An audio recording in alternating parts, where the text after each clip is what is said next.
Leshrac this tournament. Mid players have investigated the Mirana versus Leshrac also matchups. So I don't know if it's something that's we could probably see. something. We could see that too. We haven't seen this one too much, but it's a Saksa specialty, right? That has to be a Saksa hero. So yeah, I mean everything is pretty still flex for Tundra, minus the Hoodwink.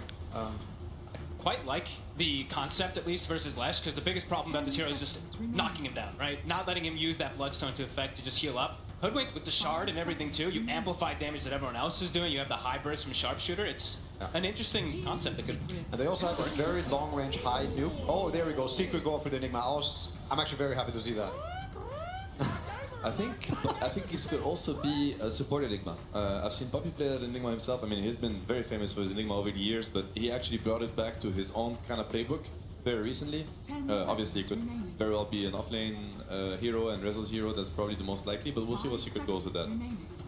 Yeah, really interesting. Because that also could probably be the Wraith Pact carrier as well too for Secret, so maybe now they're starting to switch their dynamic a little bit to match Tundra. Definitely, and yeah, I think this is one of the few drafts where 33 has been really set up for success. Usually they kind of throw him under the bus. I mean, you know, when it's 33, it's not really throwing him under the bus. He strives under, you know, with any hero in any situation. But right now he's gonna get a late pick, you know, either 18 pick, like after this sequence from Secret, or actually the ultimate last pick maybe for Tundra. So, you know, we're looking to see 33 in a very favorable situation, which is always scary to play against. Yeah, it's been 7 out of 9 games where his hero got first phase. Yeah. The last 9, so here we get Okay, kita masuk game pertama. I'm curious to see what is going to be.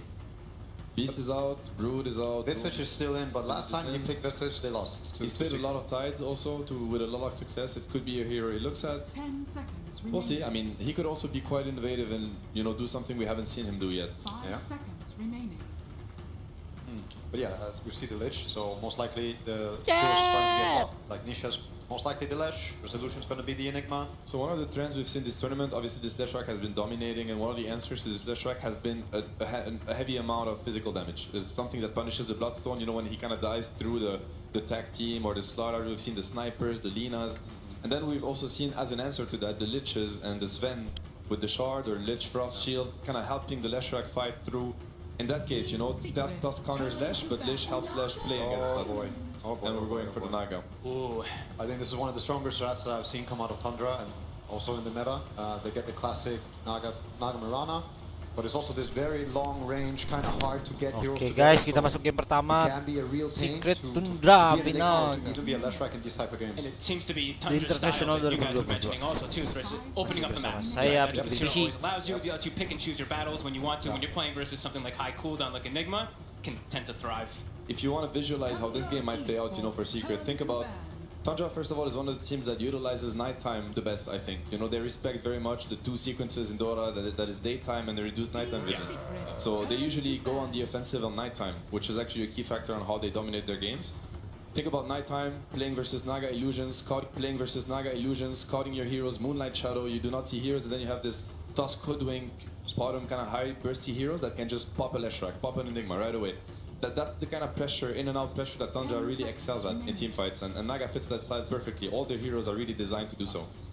Yeah, so we see a lot of interesting things going on. They banned Nyx themselves. Last time Secret played against Naga, they actually ended up having the Nyx. Nyx now, I mean, every lifesteal works in Illusion, and I think that's a big reason. The open ones with the Leshrac. With the Leshrac, And now they banned the Morphling to protect the Naga pick. They were already planning it, and now they're also banning Bloodseeker, which is something that they also played previously. I want to say, I'm not sure, but there was a Morphling game here. Bloodseeker, the same thing. You can also end up becoming this lifesteal bot where the illusion poke stops mattering, but yeah, I wonder what Crystalis is going to go for. I don't think it's an easy choice for him. No, they've targeted him a lot, right? We've seen it throughout all DPC, people that kind of made the jokes for him, especially him himself. He's like, yeah, I have my 3 big heroes, right? But he proved all the haters wrong, like seriously, that's why he's here. Terus I think they really have to think about and try to guess what 33 is going to be looking at also, and try to kind of... I mean, they don't even care the Visage. Look at that. I think that's a big statement also coming into game number 1. You know, you have a chance to make him maybe feel uncomfortable, but instead you're going for what you think is the right pick for them. Not sure how much I would like Visage for Tundra anyways as the last I mean, pick. probably not the strat with Naga, I would say. I don't think at all that's what he would should go for. Yeah, it could be the Tide, I think they have to respect the Tide, and they most likely will try to pre-pick for the Tide answer. Yeah, I agree. I think the Tide is also what he would be looking at. I also think Batrider is a really strong hero with this kind of strategy. I don't know if it works. I mean, it has some value, with the heroes that you have. But even against the Lesh and the Lich, you can get like some high magical damage scaling meta hero. But I don't think he's played a single Batrider game. Maybe not this tournament, but it's definitely one of his very strong heroes. So it would not be a surprise. Seen a couple teams even try like the Brewmaster versus the Lash, right, where you just lift him, ignore him. A lot of situations too. Is left in the pool. Is you also get a meta hero. dispel. You get a dispel for There's a Exhaust draw Shield. ban. Yep. Okay. It could be a great brew pick, by the way, and it's a very big 33 heroes. Yeah. 33 hero, by the way. I think it's a great suggestion. When I see like the Mirana's Drow as well sneaking. too, we saw even though the game was kind of back and forth, you saw that long duration silence in a lot of fights just devastate him too. So I do think it's a little anti-synergy with the Naga. Yeah. Quite often, it doesn't really mesh super well. But of course, I mean, I respect. I'm the biggest Brew fan on this panel. I don't care what you guys say. Brew for life. Wow. I would pick Brew every day. It's a great every hero. game. that's it. But not really because I can't play it. But I don't know if I could play it. Let's see, I mean, they have very What's little time left? to work with. What's and left a for lot of Crystallis? heroes have been banned for Crystallis, yeah. I mean, he's played some Ursa and Ursa this game. no, probably not, right? But out of the heroes that he's been looking at, I mean, Yeah. I'm just. It's hard. It's hard for him to choose. Ursa, I he's think. played Ursa and Dawnbreaker that I can think of this tournament. Dawn is still in? that aren't banned. The Dawn was nice when they played it. Oh, That is an illusion. That's an illusion killer too. Nice. Yeah, and the flesh sheet now also working Yeah. against small instances of damage. Punch! Okay, It's a good punch matchup. maybe. I mean, I think it scales pretty nicely into a Naga. It's Plus also one, the yeah. hook versus the sleep. It has a lot of value. I mean, even now you can even hook through sleep. Yeah. They changed that, so you can hook your Gin, allies out, gin. you can hook the enemy. And this Naga cannot sleep TP with the early levels of sleep. You need, I think it's level 3 sleep to get Yeah. full max range. And this Pudge with Frost Shield, Exactly. he's gonna be really hard to take down. It's a nice frontliner, nice like yeah. distraction as well for the Lesh, right? Yeah. To kind of do his own thing. The Pudge can kind of force spells onto him and then protect the Lesh. That's Do you think pretty this is cool Crystallis calling, or do you think this is like the team and he, providing also good suggestions? Because I didn't even think of, this Pudge coming in here. I had forgotten. I think a lot of people might. It has kind of started getting forgotten in a way, right?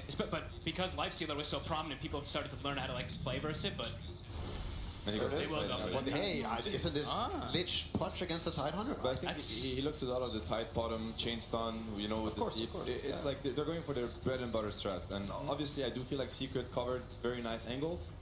Both teams really got drafts they must be super happy about, and that's the first game. So it's very exciting. Who would you rather be? Hard to say. I think Tundra, their strategy is very strong. I'd put Secret on the back foot, even though I really like what they went for.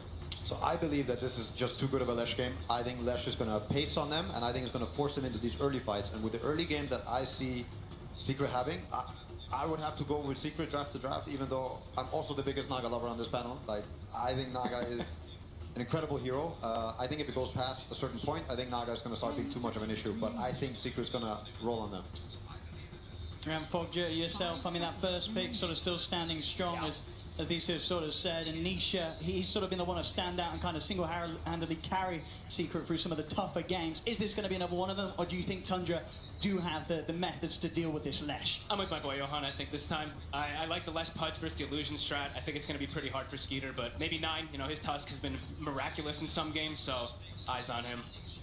I hope this game doesn't go on for Secret's case. If not, I think we're going to see another repeat of yesterday's game. Long game, Naga doing his thing. Slowly, people start getting picked off. You get forced into your base. Yeah, I mean, Secret, they're going to have to bring the same early game that they did yesterday and, keep the ball rolling. Sure, and Seb, do you sort of also agree in sort of that timing sense that if this does go on, Tundra as a squad, and especially with the lineup that they have here, it's going to be tough for Secret as the minutes pass? I've seen Tundra's first map this tournament, and ever since I can't stop thinking about them. I've watched all their replays. I think the way they play Dota is absolutely wonderful, and in my opinion, steps ahead of other teams. So I can't not put them favorites. So whatever they're gonna play, actually. So I really want Secret to challenge them. Yeah, and sort of just in terms of overall feel as well. You're coming into this game 1 of the grand finals on the main stage. Who's got the easier to execute lineup? Easier? I mean, I think it's Secret. Yeah. I would say it's Secret. Like, I think Tundra have to dodge bullets. Like, they have to dodge the Tide lane. They have to dodge, like, the snowball from the Lesh and, like, how they're going to get momentum. Yeah. I mean, my gut is telling me Clement wants to break the curse. He is not here for second place. He's here to win.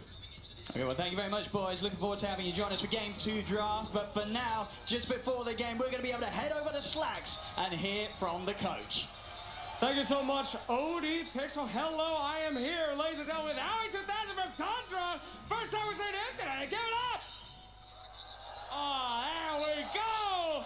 The stadium is alive, my friend. So good to have you yet again. I got some bad news for you. Okay, Lesh, Enigma, Pudge. I hear these are pretty good heroes. You guys let these ones through. No bans. Are you prepared for this? Have you, spent your time getting ready? Yeah, I mean, I think for the finals today, we decided we want to. It's a best of 5. We want to play versus Lashtra. See how it goes. You know, it's a best 5. It is what it is. Okay, all right. Are you confident in that last pick of the Tidehunter? Big beefy boy going against that big beefy Pudge. What does he provide for the team? If you would give us any insight. I mean, we're in the finals. The patch. Come on, give me some real info here. I think he'll buy good aura items and give us some team fight versus them. I think Neta's Tidehunter is like by far one of his best heroes. He wins like every pub on the hero, so we're really confident on it. Okay, sir, how far do you see this series going? You think we're going to Game 5? It'd be fun. It would be fun for you, and it'd be fun for us. But let's find out how at least Game 1 is going. We'll throw Let's it back go, to the let's cast. go. Thank you very much, Slacks. And one more thing just before we get into the action. We've got a very little special video here from Resolution. A bit of a pep talk before this game begins. Let's hear what he had to say. I mean, honestly, like this is what we play for, guys. We are playing for this moment. Let's enjoy every second of it. We're not gonna get many of these. Maybe 6 more, I mean 5 more. That's what I want, but you know, still.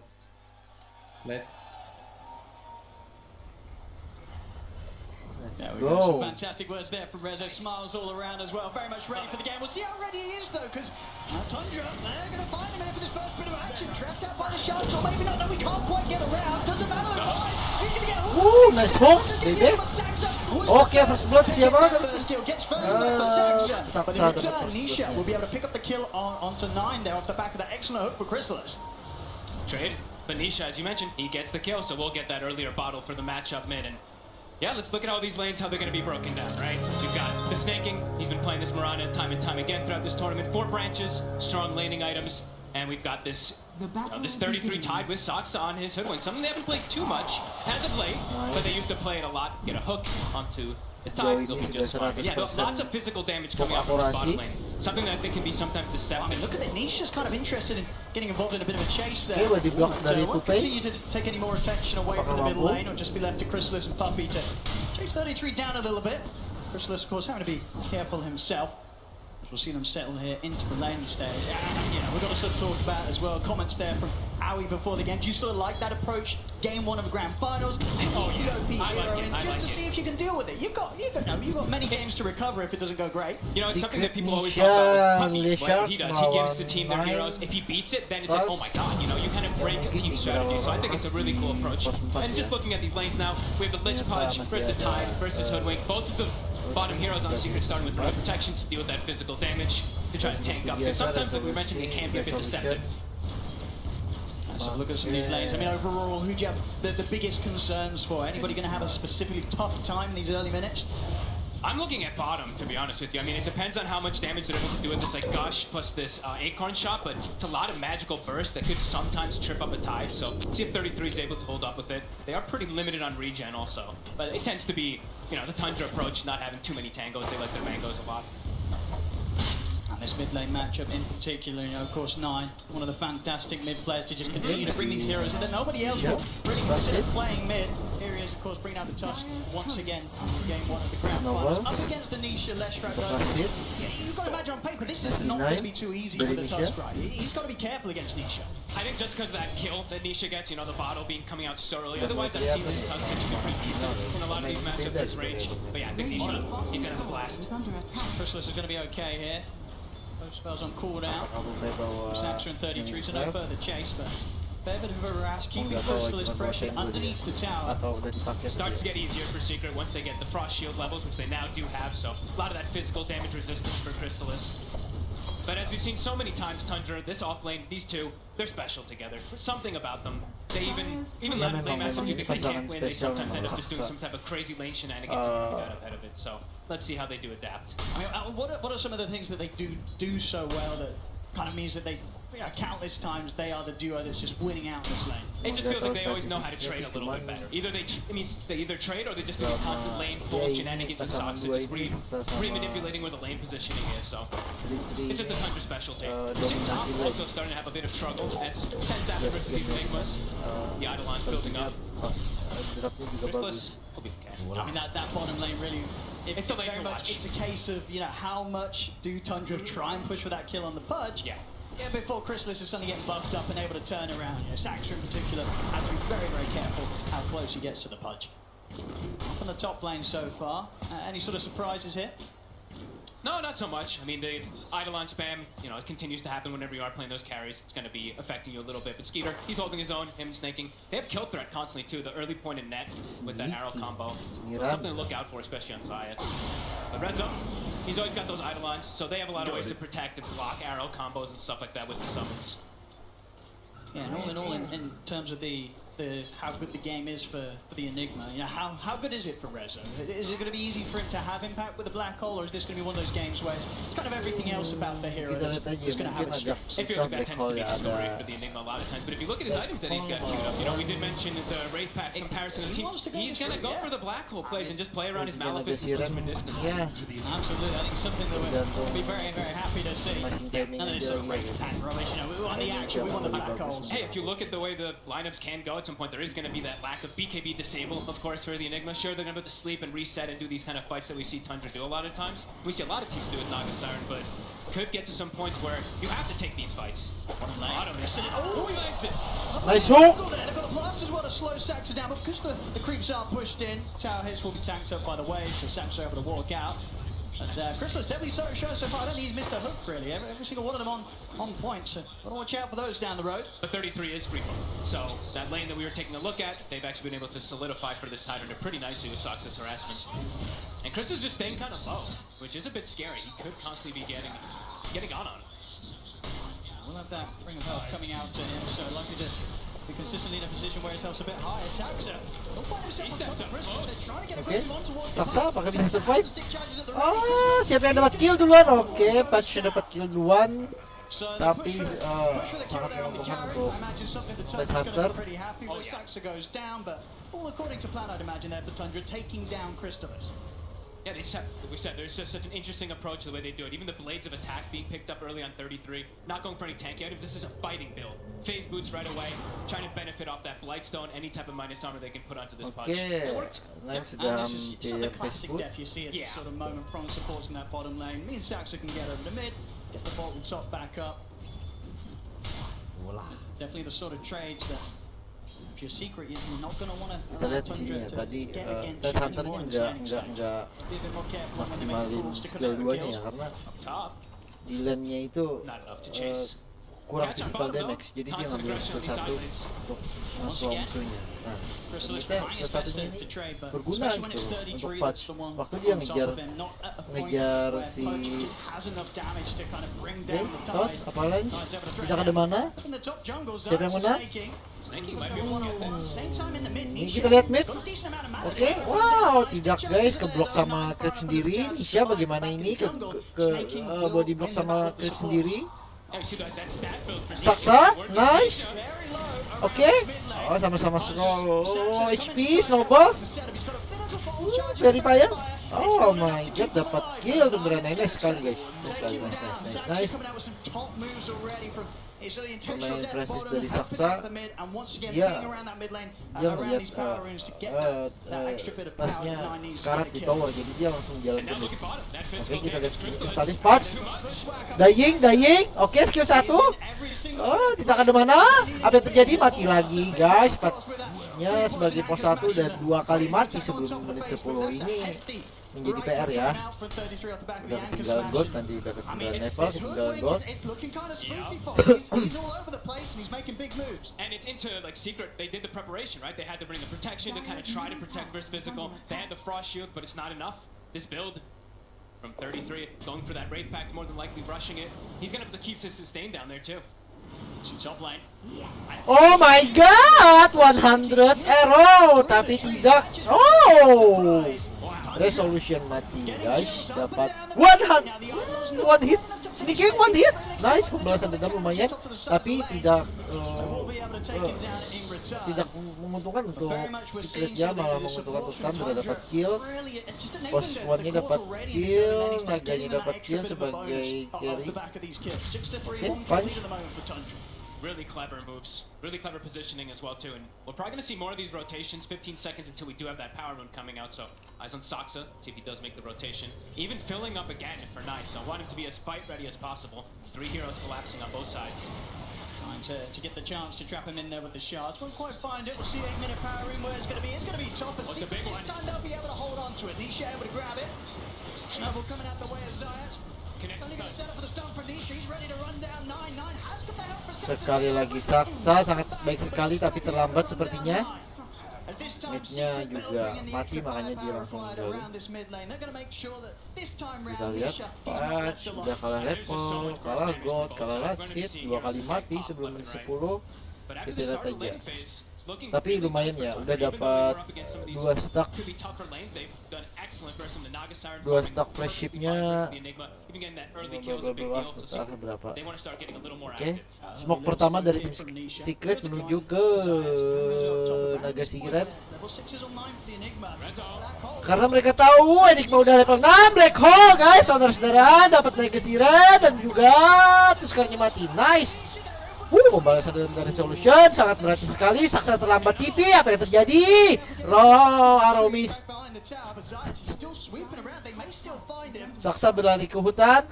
Sini mengejar, masih ada Avalanche. Bla bla bla bla bla bla. Kehabisan stack. Oke guys. 3 kills. Sekali smoke 3 kills dari tim Secret, lumayan. Tidak sebenarnya lebih dari lumayan, itu goldnya sudah mengurangi selisih gold akibat 2 kali mati patch tadi ya guys. Tundra getting all these moves that are working for them. Secret, they strike back. Tundra, and also, I mean, they made this move. It's not the squishiest of heroes on the Enigma. With just these two on Tundra, they need a little bit more burst, so do have to be careful. Now he gets tower. Gonna be really early blink going. Yeah, early tower will definitely help fuel that purchase. Already pre-10 minutes and hitting these sort of objective timings. In this top lane now, would you imagine if you're Tundra, how do you sort of start to slow down Secret speed of getting control of this half of the map?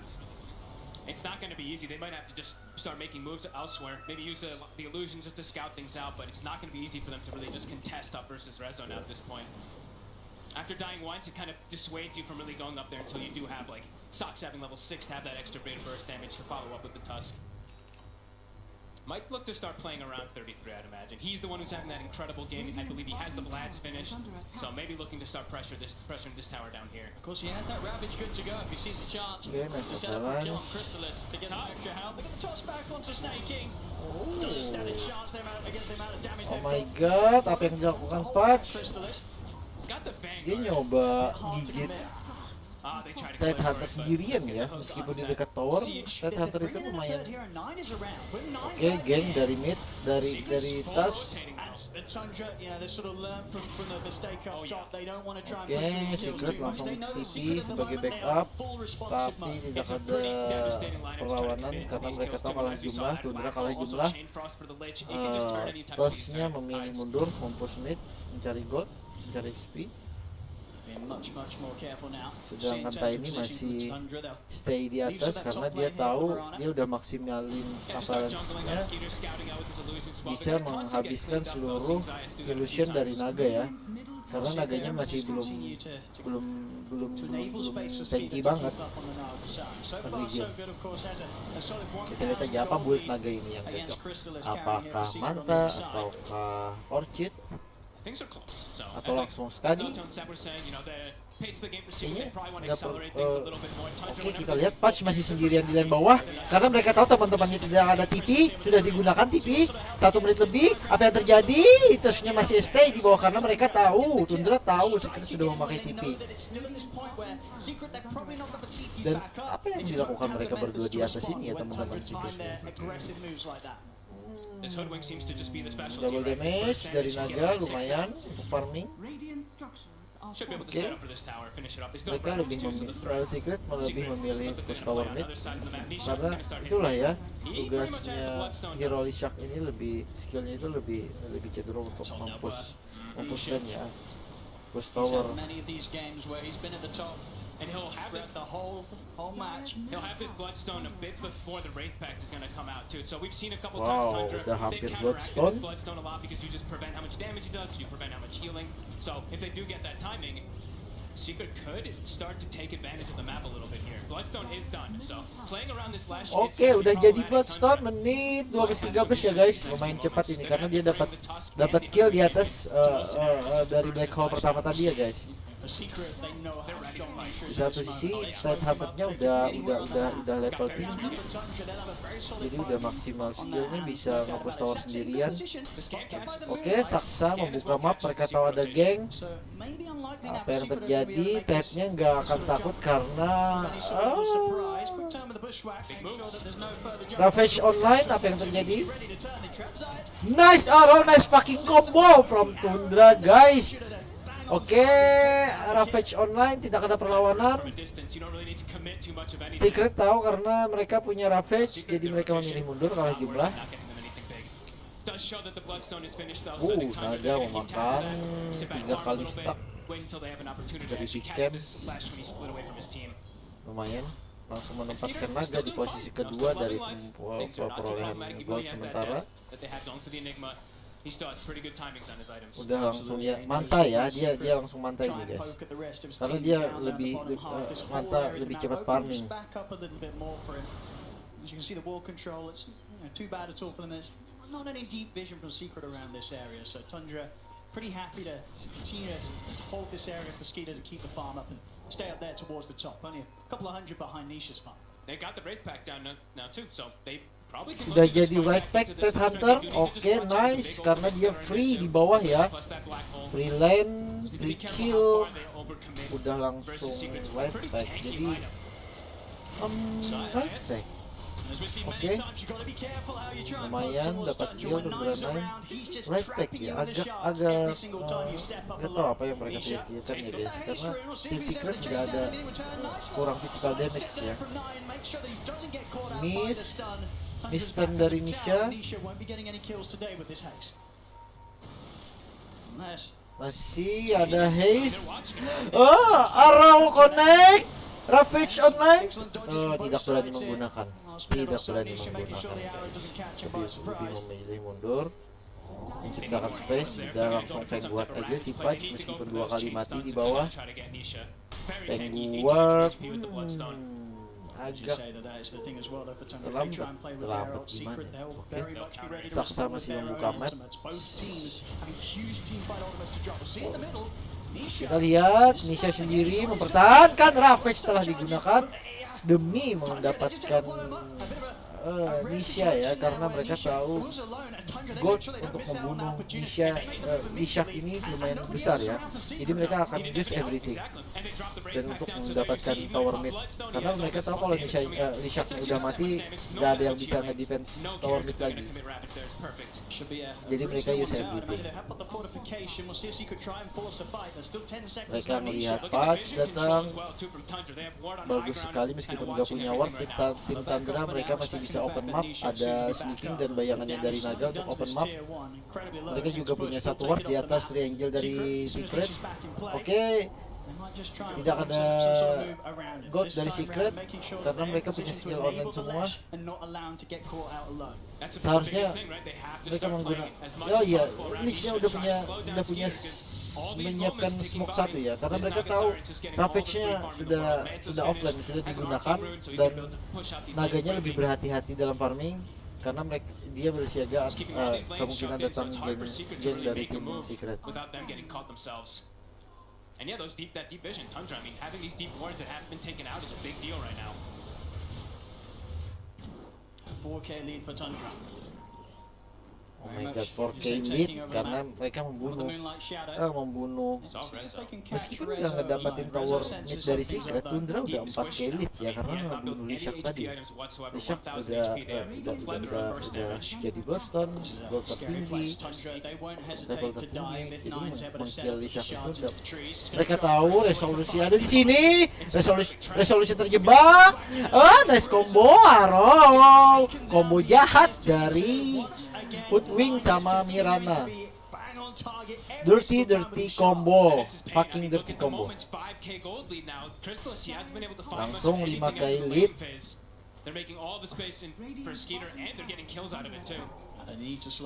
Udah jadi manta dari Naga, mereka langsung meskipun gak punya Ravage, mereka langsung menyerbu ke jungle-nya dari tim Secret. Karena midnya udah hancur, mereka lebih cenderung menyerang ke bawah, tower lane bottom karena lane bottom ini dekat dengan Siren ya guys.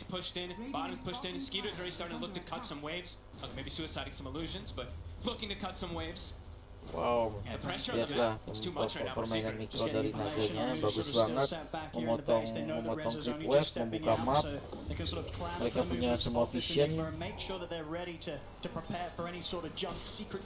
Udah hampir, tidak apa yang terjadi, pas sendiri di lane musuh, tidak ada backup. Oke, miss dari miss. As soon as they see anything, though, 33 is just knocking on a tier 2 bottom as this tide. Getting close to his pipe as well, so all this damage mitigation to the Lesh. I mean, it's starting to get online. The amount of pressure the Tundra can apply, something that we're seeing them always had the power to do with TP it. ke bawah pun Gak aman, kasihan banget patchnya ya. Di mid tadi dia di geng 1 versus 2, di bawah dia pun sama 1 versus 2. Saksa ini lumayan. Saksa ini dia mobilitasnya tinggi ya guys. Dibandingkan dengan Tiny masih stay 80%, menghabiskan waktunya di atas ya. Miss dari Bushwa. To take out this Lash, to take out that tanky Pudge. And yeah, lanes are already starting to get cut. There's already a Naga Siren problem. You're very much seeing the net worth and indeed so far Secret not really being able to use the power of the Pudge. Now Crystal is still very much behind. Oke, Secret melakukan defense. Mereka harus berhati-hati ya karena Reflex sudah online ini. Black Shadow, Snowballs langsung instantly kill patchnya, tidak ada respon dari Secret. Mereka punya Black Hole online, tidak ada tindakan. Kena bushwhack dari Lishak. Oke, mereka lumayan ya pembalasannya, enggak terlalu buruk sih pembalasannya, dapat +2 dari Tundra. Sedangkan Naganya masih free. Mereka menemukan. Oke, bye-bye. Ravage digunakan hanya untuk Lishak karena mereka tahu sangat susah untuk membunuh Lishak. Tapi kita masih punya Black Hole online. Mereka tahu mereka punya Black Hole online. Tundra tahu musuh punya Black Hole. Mereka lebih berhati-hati, mereka lebih jaga jarak. Mikro lagi dari Naga membuka map. They very rarely throw it away. Especially if they have Skeeter on something like this Naga Siren. I mean, he's been absolutely gimana ya Lich-nya? Kayak support support public ya. Nge-do works di saat musuh masih ada stay di daerah situ. Atau dia nggak tahu. Nah, kalau Tiny ini baru benar ini karena mereka tahu musuh nggak ada di sekitar situ. Baru dia berani nge-do work.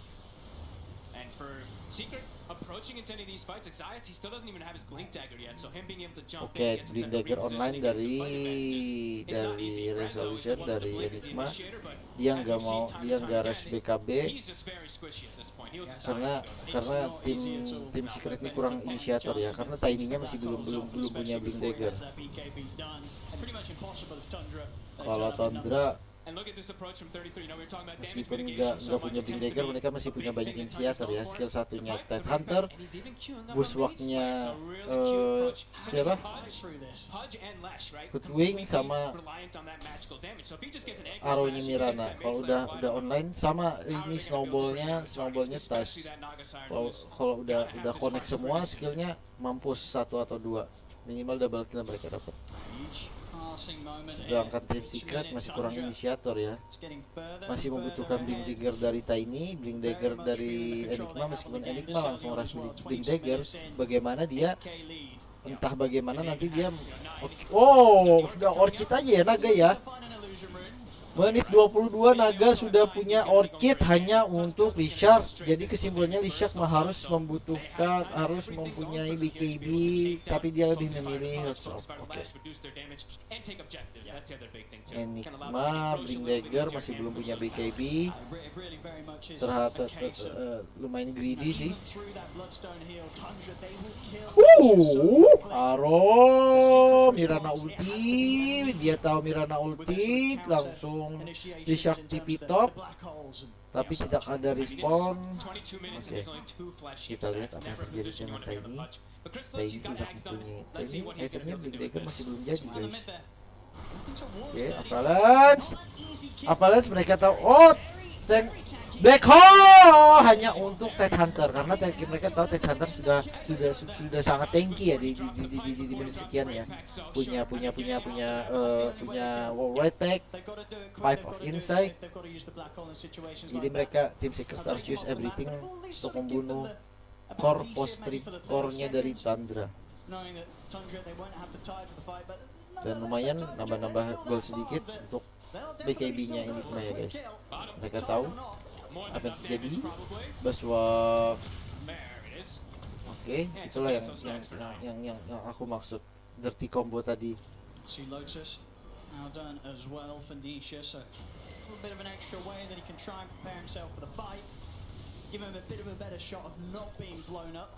Some of the targeted abilities from Tundra. Yep, be able to protect him. Also, if there's like a snowball, he can even get inside the snowball if they play it a little bit perfectly. He can also dispel the boomerang buff, or debuff that is, which amplifies all that damage. Nisha? This bottom tier 2 so scary, surely. Here for Secret, unless they can ensure that Tundra put off from diving. Nice hack. Grabs back 9 before Skeeter's able to do anything to save him. And sort of freeze the rest of Secret there with the song. So a good catch onto 9 there. Secret coming in with some level of response now to the moves from Tundra. It's definitely not as smooth sailing as it has been for the last 10 minutes. Secret able to slow them down a little bit by bit. Yep, and now they have to blink on the Tiny. So an actual initiator rather than just forcing Rezo to be that one to jump in with Udah punya Lotus, buat travel. Getting themselves back on the map. Every time they do kill one of those Iya paham. it feels pretty Jadi massive. Lishak ini lebih memilih Lotus daripada BKB ya, karena dia punya boot travel, dia lebih bisa survive pada saat nge-push lane sendiri. Karena dengan Lotus,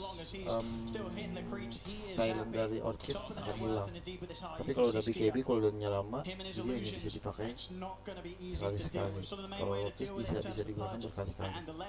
Oke. Patch apa yang terjadi di lane sendiri?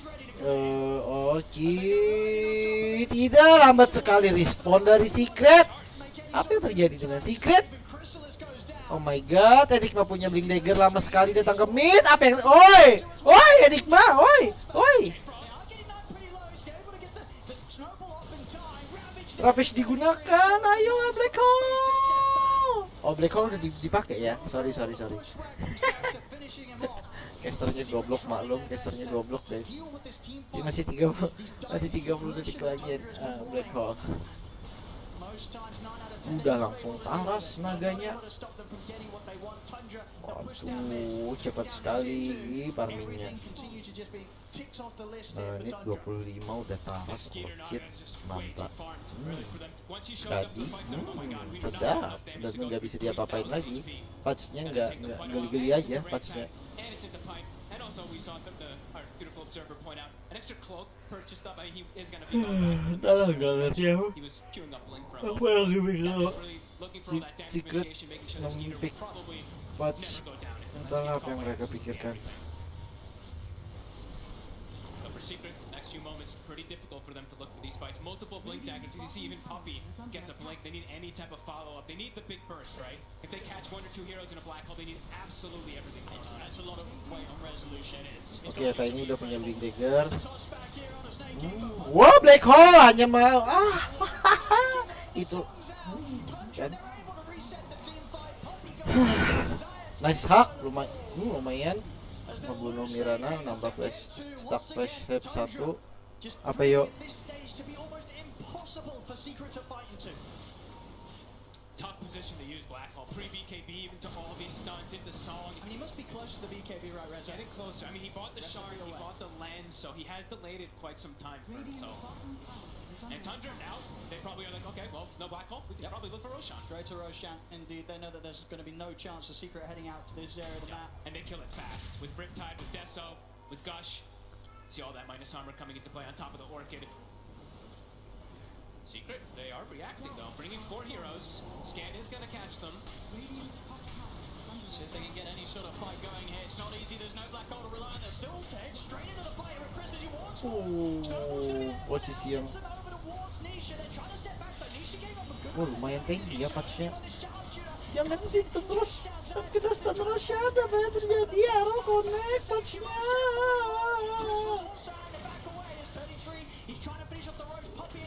Siapa yang dapat Aegis?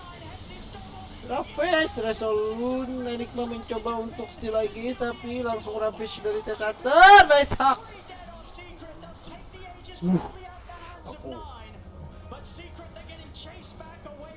Oke, patchnya dikejar. Nice juke tapi tidak berhasil karena sekarat banget patchnya.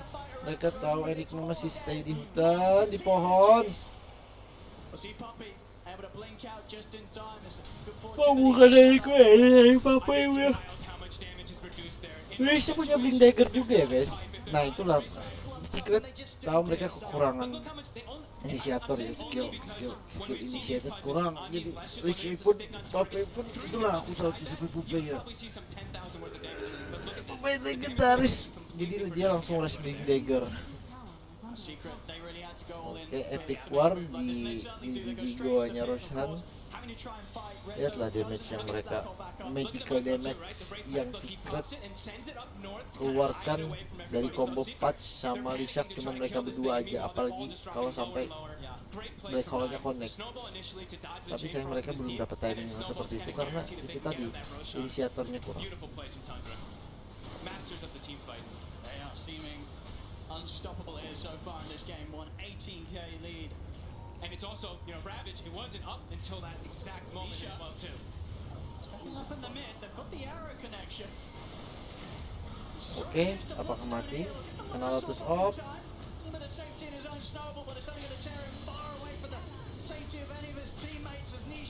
Ya Allah, bisa kasihan di depan, gak ada backup di belakang. Dan entahlah draft apa yang dipikirkan dari Secret ini. Mereka tahu kan, mereka udah bilang tadi. Mereka juga bilang bahwa Tundra itu kita. Mereka punya draft, punya permainan yang berbeda daripada yang lain. Seharusnya Secret sudah harus punya, seharusnya Secret sudah punya tindakan-tindakan untuk menangkal hal-hal yang seperti itu gitu. Jadi mereka malah memilih draft yang kayak gitu-gitu aja. Selama main event ini gak ada perubahan. Sekarang ini kan udah grand final gitu.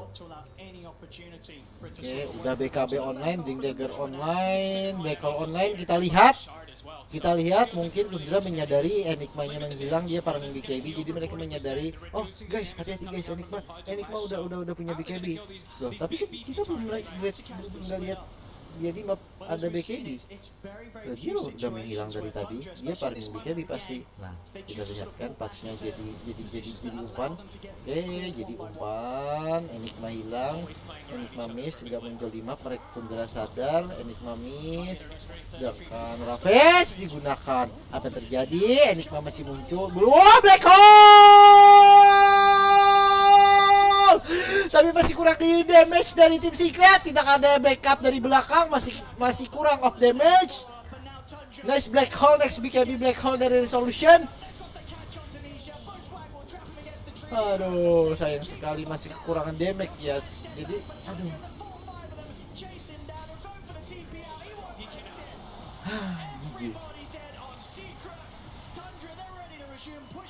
Udah terlambat ya. Secret udah dapat inisiator, udah punya Big Dagger masing-masing, udah punya Big Baby, tapi masih kurang damage karena bukan kurang damage-nya ada, tapi tim Tundra udah lebih tanky semua gitu loh. Heart of Taras Naga udah tanky semua gitu loh tim Tundranya, jadi masih butuh farming lagi, tapi udahlah, ini baru game pertama ya. Oke, Secret bisa, bukan aku ngedukung Secret ya, cuman pokoknya aku netral aja. 30k gold lead. I mean, full item for each hero pretty much coming out now. This is just, it's not a position where we've really seen any teams be able to turn things around when they've been against Tundra in particular. Especially get this sort of lead against you, it very much is over, unless something incredible happens. Especially when they have this Naga Siren, really. They look to be amazing. These illusion carries in particular for Skeeter, right? His CK, his Naga has been a pleasure to watch. Secret, they tried to set that pace early game, but almost never in this game did they actually have a lead. The gold was always actually pretty much in favor of Tundra. Tundra smoked up, and you can feel it. They're ready to go for the finisher here. Puppy blinking in. All right, walking down mid, Trying to catch the creep wave or something. trying to get some sort of distraction, you know, take Tundra away from the push. But buying some time. The waves are all in though. She bought an Anisha. Puppy in a bit of trouble once again. Was he Puppy coming with the bite over that sharp shot there from Saxon? Nearly finishing him off. They'll go with the snowball over towards Crystallis. Chain Frost comes out from Puppy. Crystallis commits to the BKB onto 33, but 33 is just so There's no damage. He barely cares at all.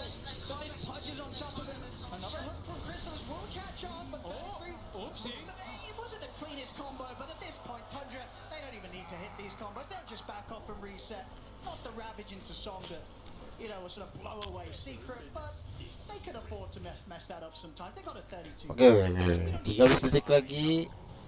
Do have to watch out though as we see Black Hole 10 back up in detik. 10 seconds. Blind It's gonna hook be 5-man. tidak mengenai Even sesuatu. though doesn't even feel like they'll have the damage It's got to be a anyway. 5-man, and it's got to catch them before they press BKB. Yeah. And before Wraith Pact are piped Oke, nice Jaya. 9 in the trees. BKB. The upper for the dismembers there. Saxon with a punch BKB to the side. tas. He's playing a pushback. Crystallis, he's getting on 9, tries to chase him Waduh, out. Crystallis meskipun gets taken down. 9. lumayan tanky punch, masih tidak bisa menghandle dari dia solar top stack dari tas. Caught by the avalanche, will go down. Secret able to find some sort of semblance of a trade there. They'll take out 9 immediately. Nisha does commit in with the buyback. I'll see if there's anything Secret can do here with this minute where Tundra are without their mid laner. Nisha can never walk up. He just walks in, gets fully focused from everyone on Tundra. And another item coming up for Skeeter in a moment. My goodness. More heal prevention, more damage reduction, etc. Scotty's going to be coming out also for this Naga. Extra illusion as well with the level 20. Yeah. And illusion rune founders on top of that also. I expect us to continue to just see all 3 lanes push right up to the base of Secret.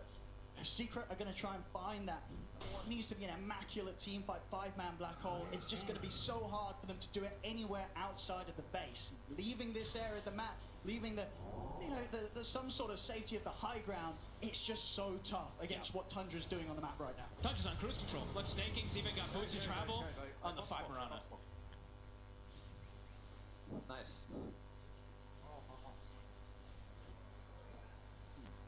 They don't know what to do. Come on, relax. Okay, keep moving. I got victory. Well, there we go, very much. Because he's Secret, I think they know that this is a spot game 1 that's tough, but there's a long series ahead of them, so They're making staying sure to positive. keep things light, keep things positive, and very much still continuing it to give it their all. Smoked up here, Zayats and Resolution. I think most people find it, you know, you hear Puppy like kind of laughing in these type of games, and you're like, oh, okay, whew. A heart now for 33. This is a scary place of Resolution and Zayats. Close by to Tundra. And In the trees. everyone on Tundra is just so farmed at this point. Pretty much every single hero in core. Zayats. So hard to get any grab, any toss back. Oh, yeah, Snaking's got bots, Lotus, 4-stab, drum. It is a massive. 5-position Marana, by the way. Lihatlah snaking itemnya. Today. Was fight Mirana. Certainly up there from Snaking. Tundra just tend to do this a lot of times too, right? Saking Distribute kayanya well, mereka, right? guys. Especially- I mean, at this point in this game, of course, they have all the space in the world, but 1000 gold lead.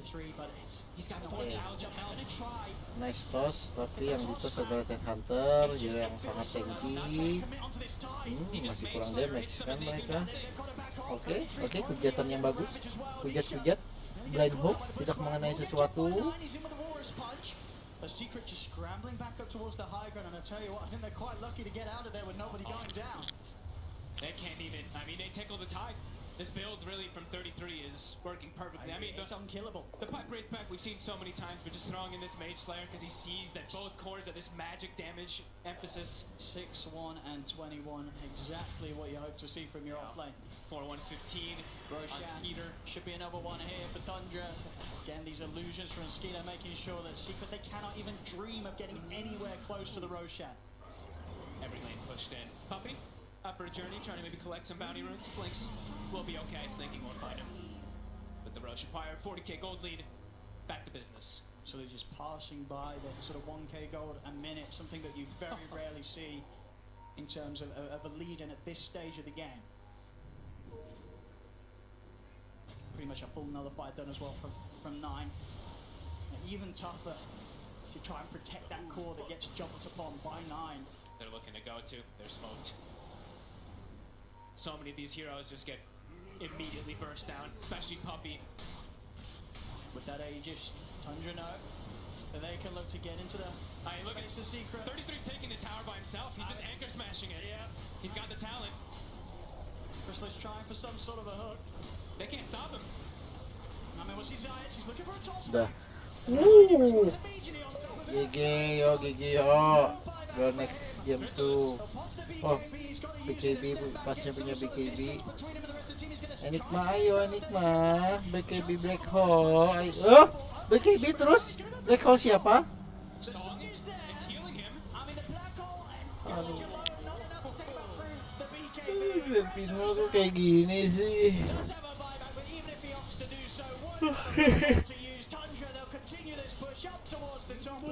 Buat aku ngantuk. A Secret, we'll see if they go for one last move. Maybe hope that Tundra gets a bit close to the fountain, but Tundra, they don't mess around. They're not making any mistake. 33 pops the Ravage, catches out Nisha and Chrysalis. Chrysalis getting low. He might just be able to reset this time as he is over towards the fountain. Actually able to lift Nisha. Also able to keep himself alive for now with the Lotus. Reflects the net, but 33 is getting in on top of him. No one else able to get Nisha away from Tundra as he's out for 100 seconds. The tier 4s have gone, they're on to the edge. GG game 1. Kita break maghrib dulu. Stay tuned, don't go fucking anywhere, jangan kemana-mana. Oke. Tundra in full, complete control. I mean, it felt like after 10 minutes, Secret, they didn't have a chance at all in this one, folks. It felt like, even from lanes, right? The rotations from Saksa kind of putting on this pressure onto Nisha. This was a miraculous game, really, from Tundra, kind of setting the tempo super early on with the Naga Siren draft. When you're able to kind of get this type of lead early on, and you have a Naga, and you start realizing, hey, we're versus only magic damage, my Tide can just completely counteract it, you know? Absolutely. It's an excellent approach. And I think what's going to feel really good for them is indeed it paid off. You know, as Aoi said, they wanted to try this game 1, let the Lesh go through. They dealt with it, and they dealt with it phenomenally. There's no question about it. It was never going to be any sort of issue after a certain point, as Tundra looked terrifyingly good here in this game 1 of the Grand Finals. Back over to you guys on the panel. Thank you very much, Odie, Pixel and Fox. Yes, Tundra executing psychological warfare here in game 1. They let the Lesh through and they destroy it, and you saw Secret just walking off. That felt a little bit heads low. This is probably one of the most devastating first matches we've had at the Grand Finals at International. And it looked really good at the start. In some ways, they had 5 heroes. Like, they did have 5 heroes. I mean, one of the plays that I was most excited for that game was when they came in and ganked, and they managed to kill 9 on his Tusk. And in anticipation of his respawn, they thought he's going to move somewhere, so they smoked Zayat and Nisha to top lane, where they then do a counter gank on 9's respawn TP. And that was like, I was like, that's so cool. Like, they're really shutting down 9's Tusk this game. Like, Nisha's just following him around the map. I don't know, I feel like James, you're completely on point. This game is just devastating. Bro, come on. You're picking. Come on, bro. You've been Trust me, given I've been in games like this, not at the international, but this is a lot of what my MMR matches look like, and yeah, but you know, I still play more. Shit, Tiga, they've been given Lesh, been given Pudge, and this Naga is still not counterable. In the last series, they've been given Magnus, Monkey King. Like, you've been given these Empower heroes. Ember, I believe, was in that one as well. Like, you have just so much AoE damage to deal with these illusions. It just does not work. Lesh, however, they proved it here, right? It can be countered. It can be countered. I think right now for Secret, after this first game, it's identifying the fact that Tundra, they are this team that when they get into an aggressive position, they're going to hold it against you. Like this lineup from Secret, if you get out ahead in the laning phase, sure, you have the AoE damage from a Pudge and a Leshrac, you can deal with the Naga Siren. But when you lose your early game, and Tundra is the best team in the world at just choking out, playing aggressive, not allowing you to cross the river, make any plays, and on top of that, 33, I know we've kind of touched on it lightly, his itemization, he's identified the fact that if he gets a pipe, a Wraith Pack, even a Mage Slayer, I think Knoxville tweeted that it's like the 5th time a Tidehunter has ever picked up Mage Slayer on this hero, like he can just stand up front. So now it's Secret, if they ever find the Tide, you can't kill it. If you then find anyone else, you're going to get an Argo Song. Like, it was just exceptional gameplay from them. But yeah, I think the Leshrac is the key story right now for this one. Well, I think we need to know more about Leshrac, T. Oh, yay. Because will we see it again? Oh, I mean, tell us more. Oh, tell us more. Well, of course. So Team Secret coming into this tournament, or at least into the playoffs, they've beaten PSG twice in a row with the Leshrac. They had beaten Thunder Awakened twice in a row with the Leshrac. They were one of the best Leshrac teams in the tournament, but this game here is the first loss for Nisha on Leshrac, going now 4-1. Don't forget Tundra, they've not played any Leshrac at TI so far. They've not even touched it. They played it 6 months ago. So for Tundra to come into this grand finals, to give Secret one of their best heroes, beat them with it, potentially Tundra, it could slip into their hero pool for this grand finals. Isn't there another team at TI quite a few that didn't play Lesh? Yeah, back in the day. CDEC, they did not play Leshrac, and it cost them a TI win. It was pretty devastating, but looks like it's going to be the complete opposite story here. It was also a very broken hero back in the day. Yeah. And it still was quite a broken hero, and luckily Nine has played some Leshrac this week. He played 3 pub games on it. So this strategy from Tundra gives Secret Leshrac, beat them with the Leshrac, never play it at all. It could set up for some mind games going into game 2, maybe game 3, that Tundra surprises Secret with a, haha, we actually do play it type strategy, but maybe I'm kind of getting carried away there. Well, it didn't work out in game 1, but do you think, Tundra, we talked about their map control. You know, they had really good vision, they strangle at the map, but one of the other things is this accounted to Leshrac as well, the fact that every single person you want to kill is just so hard and they have backup, because you don't want to be chasing a Mirana. Hoodwink, you know, gets into the tree line. You don't want to open up on the Tide, so it seems like they're not only masters of the map, they're really masters of control, and Leshrac needs to go deep into the fights, and so what do? Get a blink? Well, yeah, like Lich. Lich got himself a blink, why not Lesh as well? Like blink on Leshrac is actually not that bad, it can happen later on in the game. They had different problems though. Like the initiation needed to happen after Ravage, post-Ravage. That puts a lot of pressure on Rezo. Like you could see so many black holes that are targeted well. He catches a couple of heroes, but those heroes already pop the BKBs because he cannot wait. He knows that if he waits, the Ravage is there, his teammates are already dying. Leshrac, so many times he goes in, and he's the sole hero that's hitting the Wraith Pact. Tough, but of course, Team Secret will take a moment backstage. They're going to have a little bit of time to kind of regroup and pick up their heads. But we did hear from Team Secret earlier as Abo sat down with them before the grand finals. Welcome, Team Secret, to the round table. Are you guys ready for the grand final? I'm ready. Nisha was the first one that answered. It's good, you know. Why everybody looking at me for? Let's get started with the actual questions. A lot of teams, they talk about how losing makes them stronger because they get to learn about the weaknesses, you know, when a team figures them out. Are you guys worried that they can just figure you out at the right moment and then it'll be too late to learn from it? Yeah, Nish. Yes. I'm worried. I'm actually worried. I mean, in Secret, if you lose with one hero, you're not picking it again. That's the law. So it might be out. Come on, don't ruin the hero. Removed from the pool. Do you feel like the underdog to a degree? We are underdogs. There's no question about it. Let's talk about the addition of Rezo to the team. You guys have been playing together as like a duo for a while, haven't you? Since the VP times, yeah. We were together in VP, we were together in Hellraisers, now here. Raise some hell. Is it true that you guys were like marketing yourself as a duo when you guys were both looking for a team? Like you were looking to lane together? Yeah, I literally made that tweet. The best duo offlane was looking for a team. And it worked? Not a single request was from that tweet. nobody reached out. Yeah, whatever. Who are these guys? I mean, I think it's both the view on the game that we're sharing and outside of the game, like we share a lot of life understanding, you know, some certain things, and it's like very easy to talk to. So it just kind of like was a very obvious way for us to go from that point on. Is it true that you guys speak Russian to each other in the lane during the game? It is. So the half the team speaks English to each other and the other half speaks Russian? Yeah, it's just the laning. Yeah. Oh, just the laning. But like sometimes we're switching lanes, so I'm laning with a Clement and we like kind of break the rules, you know. And I'm playing with Remco and speaking English also. Yeah. So when you do things, you do what's comfortable, right?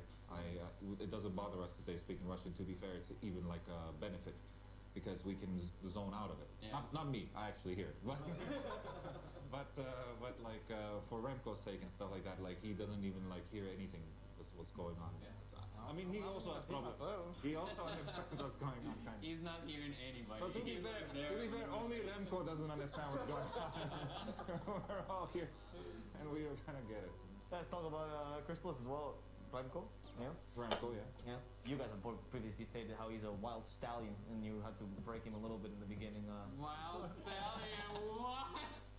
I think I have no idea. Remco. Okay, not that kind of wild stallion. He's his own person, Puppy. You talked about that. Yeah, yes. Sorry, maybe I went a little bit too poetic. At Riyadh or? Yeah, it was at Riyadh. Yeah, that one. Yeah, it was fine. Yeah, how's the relationship evolved going towards TI? No, I mean it's still the same. I don't think much has changed at all. It's just still a bit of goofing. We click. It just kind of works. I'm usually a bit more of a clown, I guess, at times. Well, you know, whatever. I mean, I could tell you a billion Remco stories. A billion Remco stories. What does it mean to you to be able to play in the grand finals? I get a chance to fulfill my dreams and my goals. To me, TI is always like a celebration. Like I just completely enjoy all my days here, like including the finals or not. You know, I'm just happy to be playing the high level of Dota. Puppy, you've been to 3 TI grand finals. What advice would you give your fellow teammates? My advice has always been there every day, and it doesn't matter if you're playing first match of TI or last match of TI. It's the same thing, you know? Just play the game of Dota that you're playing for how many, 20 years, 10 years, 5 years, whatever. But just play the game and do your best and be in the moment, be in the present moment, just give it your best. Are you excited to play in front of a crowd? Does it add to the experience to you? When they start chanting like some names of the team, usually the enemy team. It's fun. It gets better. You know? The enemy teams. Please, crowd cheer for It gives me Nisha. energy, you know, to prove them wrong, kind of. Okay. But it's fun, I guess. Yeah. Crowds are awesome, and especially if they do some awesome things in there, like I don't know, remember like that Enigma doing the black hole that was happening in Benaroya Hall back in, I don't know, second TI, I think. The crowd brings a lot of good energy. You always feel it, like, you know, even if you're completely zoned in the game, you still feel the, I don't know, sounds, the even like vibrations on the ground and stuff. You know, all of the people are watching, and not only on stream, like, you know, thousands on stream, but here, literally here, and it's a very different experience. I like to enjoy crowd because I like to scream at enemies when I'm killing them. Because after the scream I can hold down. It's much easier. That's why I like crowd, because they're screaming and they're, oh, hello, and we go next. Thank you, Team Secret, for talking to me. Thank you for sharing your thoughts. You're welcome. Thank you for having us. Yes, it was a pleasure. Let's go. That's the way to go. Welcome back to the panel. Yes, I was a bit concerned for Secret coming off of game 1, of course, and how they kind of looked, but actually kind of seeing that video feel really wholesome. I think like this is a team that actually get on so well and could definitely come back. And the talks of the crowd being amazing and how Zayat wants him, and Singapore has been amazing this tournament. But any takeaways from the interview? We heard more words from Nisha in that one interview than we did in the entirety of the DPC season. So I think that was the best content piece that I've watched from Secret. I don't know, right? Doing my research for TI, I was just like, Nisha. There's nothing. Moving on. What was his comment? It was in Secret, if we lose with a hero, we don't pick it again. Yeah. So that whole Leshrac piece that we did earlier, you can just ignore this kind of Leshrac That's also piece. very interesting because that's not usually how Secret was, how Puppy is. Like if you remember back in the day, he was known as that stubborn captain. If he picks a hero, he's gonna stick with it no matter what. If he thinks that it's I remember actually talking to Dendi, and he was like, I play what Puppy tells me to, you know, even if I don't think, you know, it's okay, Puppy says, I have to do. But let's check in as we wait for the second game to get ready. Let's check into the arena with Slacks.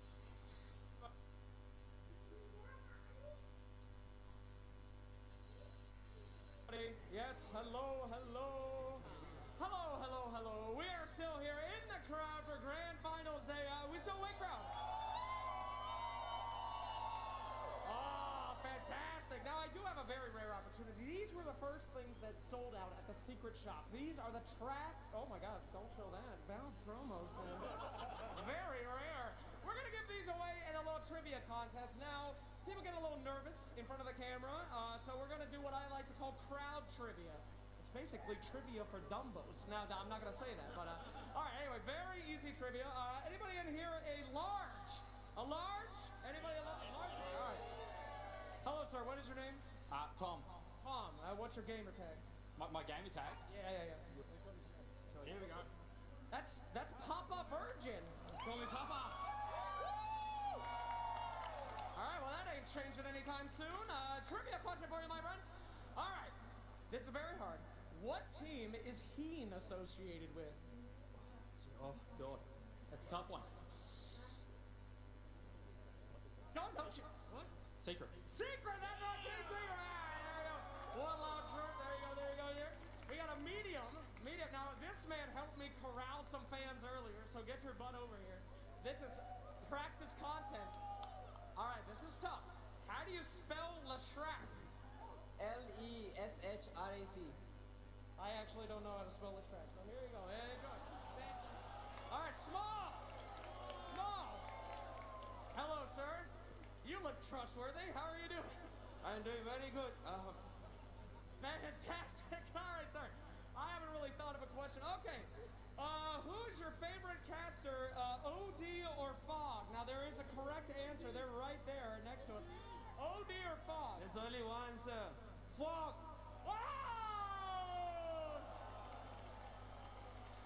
Wow, that's great. Unfortunately, incorrect, though. So we'll have to go to another. No, I'm just kidding. There you go, ladies and gentlemen. And everybody here, by the way, these are the primo seats, right behind the casters, right when everybody walks out. These were the guys that came in first. Now give it up! And yes, we're still quite awake over here, so we'll pass it back to you guys. Keep doing your panel thing, all right? You guys keep it up. Thank you, Slacks, as he rejoins the crowd to cause more carnage. Have you seen OD Pixel Cast, by the way? It's one of the best things, because those are the primo seats, as Slacks called it, but he is so animated, and Fog just kind of stands there. It's all the hand movements. It's like really feeling and like part of the game. It's really good that they're standing behind OD. If it was Cap, someone might get wet as well, you know. That's so. true. This could happen. Yes, so we're going to be getting the players out for game number 2, Secret versus Tundra, and still the storyline is Tundra dominating game 1, and Sheets to kind of talk about, you know, really how they put down the not only just their opponents, but put down the lock on the map.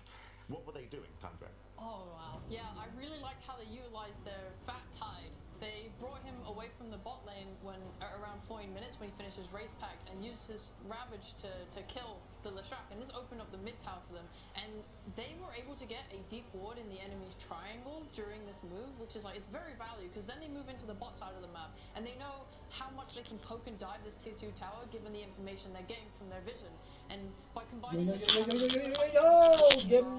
kill people without even the help of their cores. So they're just Motherfucker, constantly game applying 2. pressure and kill threat to Secret all the time. That pressure is constantly enabled by the Naga as well. Those pesky illusions like Rezo, that wasn't a game for him. Why? Because there's always one pesky illusion following him around, breaking his blink dagger, hitting him. Like, by the time he gets rid of the illusion, the team fight is already kinda over. And Mirana plus Naga, like this combo, it needs to be dealt with. Yeah, the position 5 Mirana, there's only Tundra doing it, and it's the fact that in all of their drafts as well, they've got the Brood or a Spirit Breaker, the Enigma, like they've always got an element of just map pressure that other teams haven't been able to kind of replicate in their games, and yeah, this is why Secret in this gap, they Yo, ayo, Arema. having that map pressure. Well, we'll have to see as we're going to be getting ready for game 2. As you can see, the teams have now joined us on stage. And of course, we talked a little bit about Tundra, just how they're locking down the map. It really seems like they figured their opponent out, at least in terms of game 1. And actually, we're going to hear from Tundra about their opponents, Team Secret. I think Team Secret is a very formidable opponent because I think they've defined their roles for each other very well, and they know exactly what to expect from each other. I mean, obviously they have Puppy, so like it kind of goes without saying. Honestly, it doesn't need to be explained. And by this point, it's also for Nisha as well. It's just such an amazing player. If you were just to think of each of their player, not even looking at any particular game, you kind of have an idea of what each hero will play. Nisha will generally play like a very high damage hero, and then Crystallis will either be some sort of utility or counter pick for the lane, and same thing with the Resolution. They know their lane matchups very well. It's like they play these stupid combos that you feel like the lane shouldn't be strong, but then they know something about it a bit more than you do, or like the synergy is a bit better, that they manage to win these lanes, and like suddenly like they have very good synergy in the game. The last time we played them in a group stage where we toured them, I think they messed up their drafts in both of their games, so I don't think we actually got to play the real Secret. Like going into this match against them, I think we are kind of on even grounds. Like both of us have kind of, since that match, both of us have kind of gone through a win streak. Yeah, I think we are on even footing, and just excited to see how the game will play out.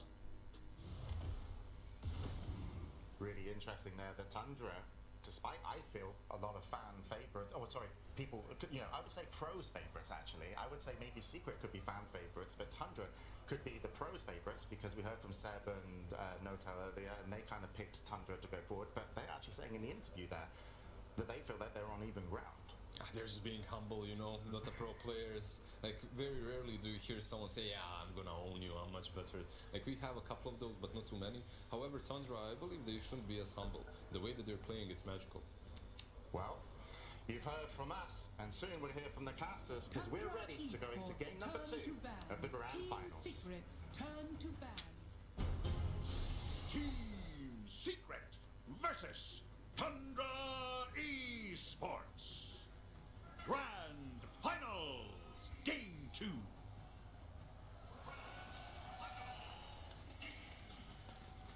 seconds remaining. Thank you very much, James, and yes, we're absolutely ready here in Singapore for Game 2 between Secret and Tundra. Once again joined by Seb, Notel and Fox here for the draft. I mean, first off, boys, that Game 1, a pretty severe stomp, for the most part there from Tundra. What would you say you sort of put that down to overall, and what do you expect to see change coming into maybe this Game 2 draft? Because Secret, we've seen from them, they've got so much more to offer than this. Tundra has a system, and I think, I'm going to try to break it down quickly before the draft develops too much, but it's about the map. It's about Neta pressuring one side of the map with his heroes, the Wraithpack Tide, the Visage, the Brood, the Beastmasters, and Skitter doing the same thing on the other side of the map. He does not leave his jungle, he does not leave the safe lane for as long as he can, and he collects information. And only certain heroes can do that. Naga, one of the best in the game. Slark, Nighttime, Night Vision, really hard to go on this hero also. Nakes with Rage in a good Life Stealer game. And then the 3 other heroes are very fast-paced heroes, the Miranas, the Tinies, the Tuskars, the Pangoliers, that are gonna strike kind of left and right on the map depending on the enemy's movement. And that's how they kind of win the economy game, hit timings, and then close the game. So I think you really have to respect that and either, hurt their system or, find a way to counter it. I hope that Secret will adapt and really try to counter what Tundra does on the map a little bit more that game, so that they get an even footing, because they're great players too, and they can definitely beat them if on fair ground. Absolutely. Well, here we go, ladies and gentlemen. This Game 2 draft off to a start, and no surprises so far. I mean, I think it's a lot about the second phase bans. They do choose, I mean, the first phase, they could have chosen to go against either the Brood or the Doom. I also agree with Seb that you could probably, I mean, sooner rather than later, choose to change your target a bit. I think skitter heroes are very important for them. I mean, this Slark, this Ursa, this CK, I don't think does nearly the same that a Naga does. Naga has been, I mean, the Naga games that they've had, it seems unstoppable. It seems like it's not fun to play against. And it's not like they first phased it, but I think the second phase bans were very wasted in all the games, more or less, that they played each other. And I think, yeah, they have to find the right ones. Little bit of pivot this time from Tundra, right? No Mirana, but they do get given the Marcy and the Visage. I mean, this combo is absurd. Sidekick birds even later on. The lane is also ridiculous. And they have a lot of different combos. I've seen Tundra do stuff like this where you're now forced to maybe ban some heroes you don't want to. I've seen them do like this Luna Visage even at times that can sometimes just, yeah, you have to waste a ban because you just don't want to play versus something like that. It's very strong, and Marcy is also denied pick, right? I think Marcy is one of the heroes that Tundra refuses to play against when it comes to Secret's playbook, because they're so good at using it on lanes. I feel like Secret has one tool that can really cripple Tundra. It's the laning phase. They're very strong in the lanes. They execute. I mean, Neta even talked about it in the interview where he said that they respect a lot their laning and how much they're willing to push these lanes. And Marcy is one of the best heroes for that. So I think obviously Tundra would have been happy with the Mirana first phase, but they're like, yeah, we're gonna take the Marcy away. I feel it's almost a shame. Like we saw the Monkey versus the Broodmother in one of the games. Like they completely annihilated like the laning phase in that game. I think it was all three lanes that were going super well for them. And I want to say they could have done the same, you know, like don't waste a ban on the Broodmother, get your Dawnbreaker, stay within your comfort, like get the Monkey. I mean, the Monkey's banned, so it might have something to do with it. So we're back to the Tundra system, you know, you're gonna have, you have to see how it's gonna develop. This Visage, gonna buy Wraith back, he's gonna take the tier 1 tower, he's gonna live in Secret Jungle, and the Marcy plus the 9 hero and the other support are gonna be missing. They're gonna be in the fog of war, and they're gonna make Secret, you know, think twice about shoving this Visage away from his area. And on the other side of the map, you're gonna have Skitter doing the same thing with a Wraith King, or, you know, he probably would have loved the Naga, now Naga's out. And I really want Secret to try to target these heroes that can achieve that map dominance and force him into a more casual Ursa game, or, you know, these heroes that really cannot apply as much pressure on the map. And also the Visage, I mean, that was the one they lost to, right? I also think it's, now Tundra one game up. And it's the Mirana ban. It's quite interesting, I think, the Nyx ban, because we haven't mentioned it in game 1, but Tundra lost to Secret where they had Nyx. And Nyx is one of the better heroes at disrupting map movement, right? At finding information himself, or finding pickoffs and getting. And, you know, Tundra came into this grand final saying, you know what, actually this Nyx is more annoying than the king of your heroes that has been Leshrac so far. Yeah. So it kind of says a lot about what's going on, you know, Dota-wise. I like that point a lot too, because a lot of times you can see the Nyx and it's like, oh, he has like Carapace is excellent this game, there's all this, but it's actually the scouting, right? It's actually so much about getting the information. Finding out if Neta is alone or if Skitter's alone, and like being able to just get that quick pickoff. Yeah. And now we see like even like the Beastmaster ban, right? A similar thing they were talking about. It's controlling the map, trying to read things. So really interesting bans coming up from Tundra. Yeah. I like the secret bans much more this time around the second phase. You know, like the first phase is something else, but they're committing to a certain strategy. But the Naga's out, the Mirana's out. The amount of map tools that they get are getting very, very limited already, much more than in game 1. I want to see the Dawnbreaker come out for Secret. I mean, I think that will be a really strong pick. It can crush the Visage. Yes. If you look at what Secret did in there was a game when they had this next Dawnbreaker silencer, and I felt like it gives them really strong lanes, so they can kind of beat Tundra at that game. And if they transition into the mid game, they have these global tools that even if Tundra kind of pulls off this outmaneuvering on the map, you have these global tools that are gonna allow you to, you know, even it out. You get the global silence, you get the Dawnbreaker ulti, and I thought it was an interesting approach. Definitely heroes I would like to see Secret look at. Yeah. And we also get Secret as second pick for the. I mean, they won't get the choice in game 3 and in game 5, but now we're going to be able to see how strong the second pick is going to be for them. I think the flex pick again from the Dawn, or finding a hero that can, you know, add this global presence, break this map, but still remain, like, have some things remain flex, like the Leshrac Resolution can play it, and they can keep this till the end. But yeah, I think the second phase bans this time around much better from Secret. Yeah, I like the Luna. That was when I was. yeah, exactly. It's like, I think the this night is thought vision and through. everything. I think the Mirana also, they would have gone for it for snaking. I think the Naga is a must ban for the rest of the series in second phase, unless they come up with the ultimate way to deal with it. Yeah, Luna Visage, very strong combo. I mean, we've played Tundra in TI10 qualifiers, and they were doing this Luna Manta night vision abuse. So it's definitely a hero that they can use a little bit like a Naga. You know, constantly sending the Manta illusions, shoving the waves, sending them also to scout, because Skitter is one of the players that not only farms with Manta, he actually uses it as a scouting tool to increase his map presence.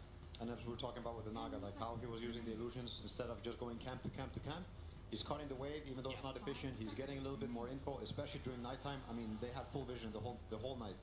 Yeah. Sometimes even just suiciding illusions, just literally to get any type of information. Yep.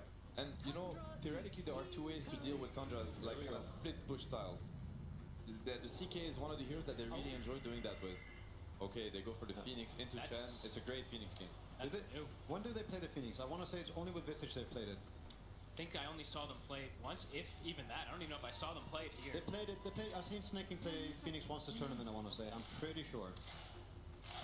So basically, I think Secret, you have two approaches. When you play against this split push heavy kind of style, you either match what they want to do, or you group up and ball up and try to force them into a 5 versus 5 fight at a pace that they don't really want to get into.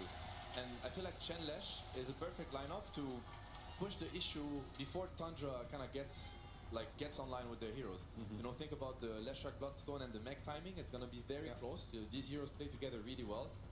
Chen is going to bring a ton of armor and a ton of buffs on this Leshrac that are going to kind of help him live through the Tundra burst.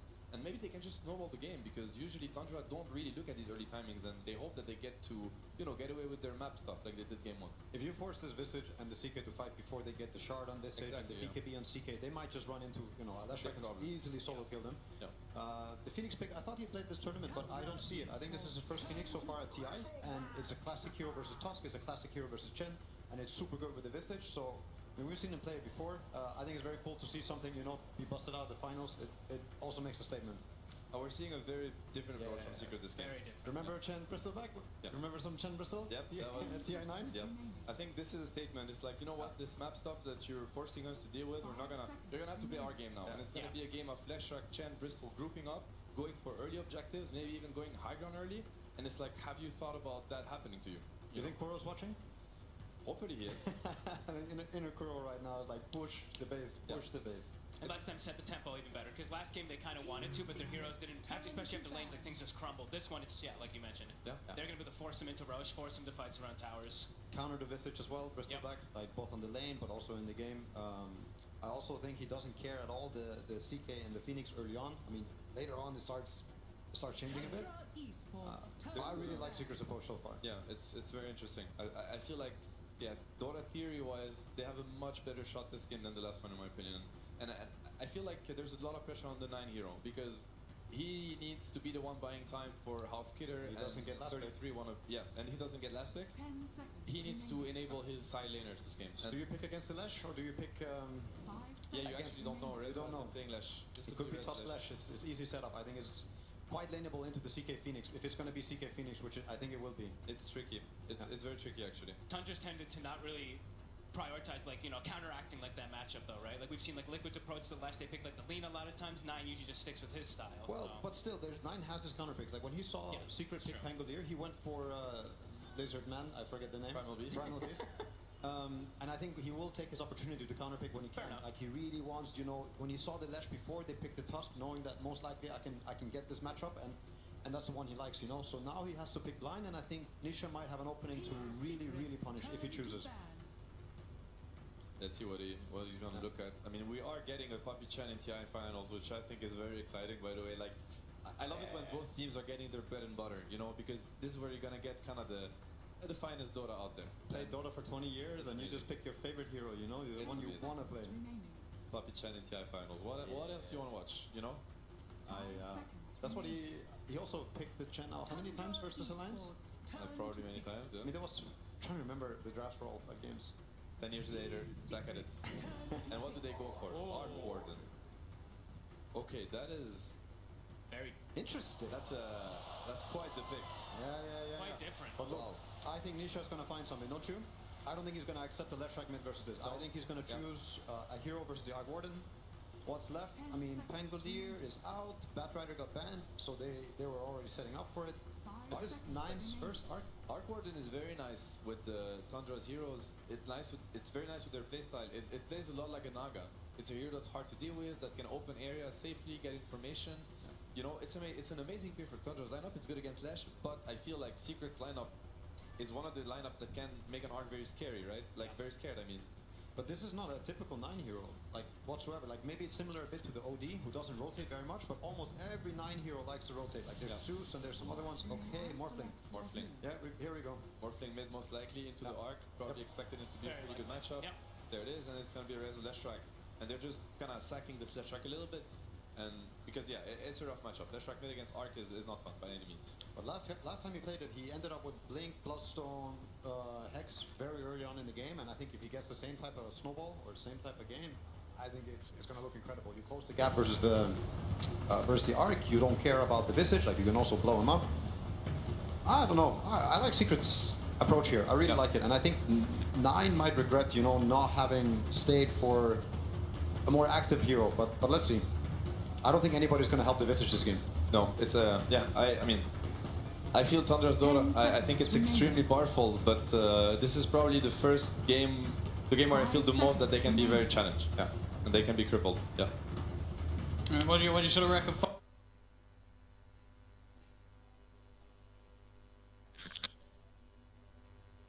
You know, Nisha Morph, it's popped off before. Is this a game where we can expect to see Nisha get to a level where he's going to be having the potential to 1v5 in these team fights? He's got good scaling. They got good ways to force team fights. It looks pretty strong.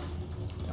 I mean, I've said it before also in the last game. I think they do want to keep the ball rolling, Secret, and if they don't, I mean, Tundra's going to run away with it again, and they're going to get to play the map, and it's going to be a very painful slow death for Secret. Yeah, I mean, I think the ball is in Secret's court. They really have to score. Nisha Morph is incredible. Like, he's one of the best morphs out there. He hasn't gotten to play it as much lately, but I think everybody that ever got to face his morph still remembers. He is an incredible morph player. He can make wonders in this game.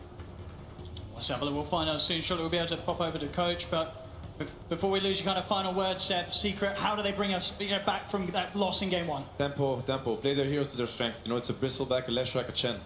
Thank you very much, Seb. Over to Slacks now. Hello, thank you so much, Owen. I am here with Heen from Team Secret. Heen, rough game 1 as we saw, but what's the strategy here? Just give it to me straight. You know, when in doubt, Chen it out, or what are you guys going for? No, it's just we want to be able to force objectives because it's been very hard to force fights or like catch them. So we're figuring with Chen, our ball is stronger and faster, and we won't get as frustrated trying to catch them or anything. All right, well, thank you. Very informative. Appreciate it. Do you remember what Arc Warden does? It's been a while. Do you feel like you got enough counters to that, and you're going to be okay with that last pick Morphling? I mean, we played against Arc Warden a few times in scrims and maybe even matches. But so, yeah, it was not a complete surprise pick. Hopefully we're ready. I mean, game 1 didn't quite go as we envisioned, so. All right, well, you know what? We are ready to see this thing go all the way. So, ladies and gentlemen, can you please give it up for this man? Give us some energy.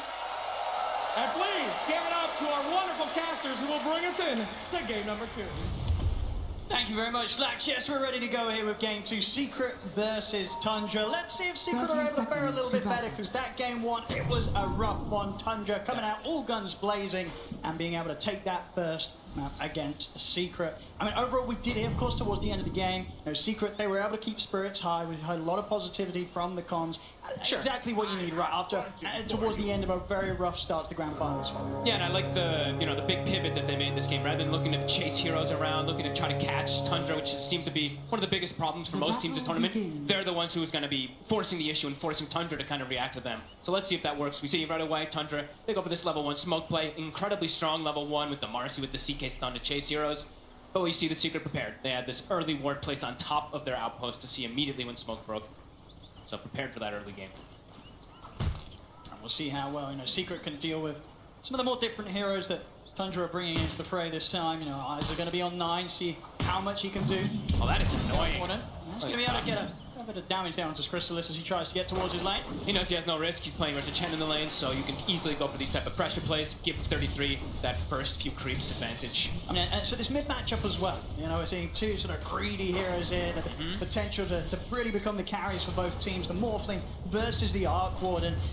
Anything exciting to come out of the laning stage? Is it just going to be a trade and farm, or do one of these heroes have to be more careful than the other in this matchup? Probably a trade and farm, maybe 9 slightly ahead of anything, but no, I'd say mostly just a trade. We've seen Nisha and just Morphlings in general with the new skill build that you can go, you know, you only have to put 2 points in attribute shift. You're able to prioritize having more points in adaptive and waveform. You're able to secure CS constantly, so I'd imagine Nisha does do just fine. Looking at top, this is probably the more exciting lane, I would imagine, to look at. The shards, the stun, Lesh, constant kill threats onto the Phoenix, maybe even onto CK. Bottom lane. Those sprays are stacking up, but damage from Saction 33. It's enough to burst through Crystallis and take him out. This is him even give a bit of a chase down onto Puppey. He might go down too. Finish him off as well. Saxon will be ready to dive in under the tower. It's a lane starting off with a double kill for 33. That's not something you want to see if you're Secret. This is just the Tundra offlane special, right? I mean, this is always what they do. Somehow they're able to just always know how to apply so much pressure. And with this death, Soxa comes back, 6 tangos, a salve, 33. You see the items. They do this almost every time on the Visage. Tries to start with no regen, just tries to get mangoes and stats. So they can just keep doing this. I think Crystal is so much damage. He comes back into the lane and he's pretty much immediately down to a third of his HP. Top lane as well, we're seeing Resolution. He's getting zoned back, Snaking able to take down Zayas' courier. Get the shards down, but dives at the ready. The first few levels are incredibly impressive from this Marcian Visage. It's one of their bread and butters. Puppey will start to attempt some stabilization with the lane, get the pullback. See what creeps he's able to get to kind of dissuade this damage that's going to be coming out. He gets a pretty good one. It's a good one to at least harass them back, kind of stop their aggression. See how soon they're able to get to a point where Crystallis is, I feel, a bit more confident to step up the creep waves. It's not easy. Off to the side, Saxa. They'll get the creep. Let's take down the creep. They know how strong that creep can be. Good choice to kind of go for it there. And this is a great lane for the Visage where it's like, yeah, the Bristle, you know, as the panel, as Sabinoto were talking about, you know, you do counter this hero in a way as the game progresses, and even in lane sometimes, but also you have infinite mana, right? Visage is just always able to just bash out those spells constantly onto Crystallis' Bristle. See there, of course, Puppey quite able to take the spawn camp back before the respawn. Saxa ensure that ever more tougher and tougher for Secret to gain momentum and control of the creep waves down in this bottom lane. 33 is able to hold it in a fantastic position. Good position and tons of regen, so they can always go for this harassment. Crystallis, I believe he's got his ring, yeah, he's got it on the courier, so we'll have some sustain, but his stats overall will be a bit low because it's going to take a very long time for them to come out, so could still look to apply pressure onto him there. He's got both his spells on cooldown at the moment, so Secret I'll look to choose this time to strike, skid and drags back Zayas though. And ensure that that last right click required to take Snaking down won't be allowed to be there. Still holding the Fairy Fire as well too. He's just kind of baiting them a little bit if they did try to commit. So far looking at the mid lane, yeah, Nisha, he's doing just fine. He's actually on 3-1-1 skill build, okay. Not really feeling like he needs to go for any attribute shift at all versus an Arc Warden only at one point. And on this bottom lane, Puppey in particular has to be very careful. I mean, Crystallis as well, honestly. With the sidekick, with the rebound, push sprays are stacking up. At this stage, with the lead that they've already managed to get against the Bristle, it very much seems that Marcy and Visage, they can kill that Bristle before the quill sprays become too much and he starts killing them. They know exactly when to push it, and they know that they can get away with it. It's just like last time, right? When they have this Tide plus this Hoodwink versus that Pudge. This time it's Visage with Marcy. Heavy physical damage, Blades of Attack again on 33. Same build he's gonna go as last time. Not the phase boots, but of course just Wraith Pact, high damage. And how do you sort of recover from the state of this bottom lane? And it feels like one more death from Crystallis down here, and it's going to be very, very difficult to bring this lane back in Secret's favor. I like that he bought the Raindrop. I think that's a good, at least, attempt to be able to get a trade kill probably with those quills that we saw Soxa drop low. Just any type of small stats, any type of small survivability will help. His ring, he's still sitting by the tower. He actually hasn't brought it out himself. He will in a second. And the scary thing as well, of course, is from Saxa, you know, having a good start down bottom with the levels that he's going to be getting in on him. You know, the other lanes, they've got to be prepared as well, right? The perfect hero Marcy to have high impact at any part of the map that happens around these tier 1 towers early. They've got to be prepared for Saxa to turn up and turn things around, just like he was doing in game 1 as in Hoodwink. Bottom lane, another jump over towards Puppey. Puppey and Crystallis try and stand their ground, but Puppey goes down.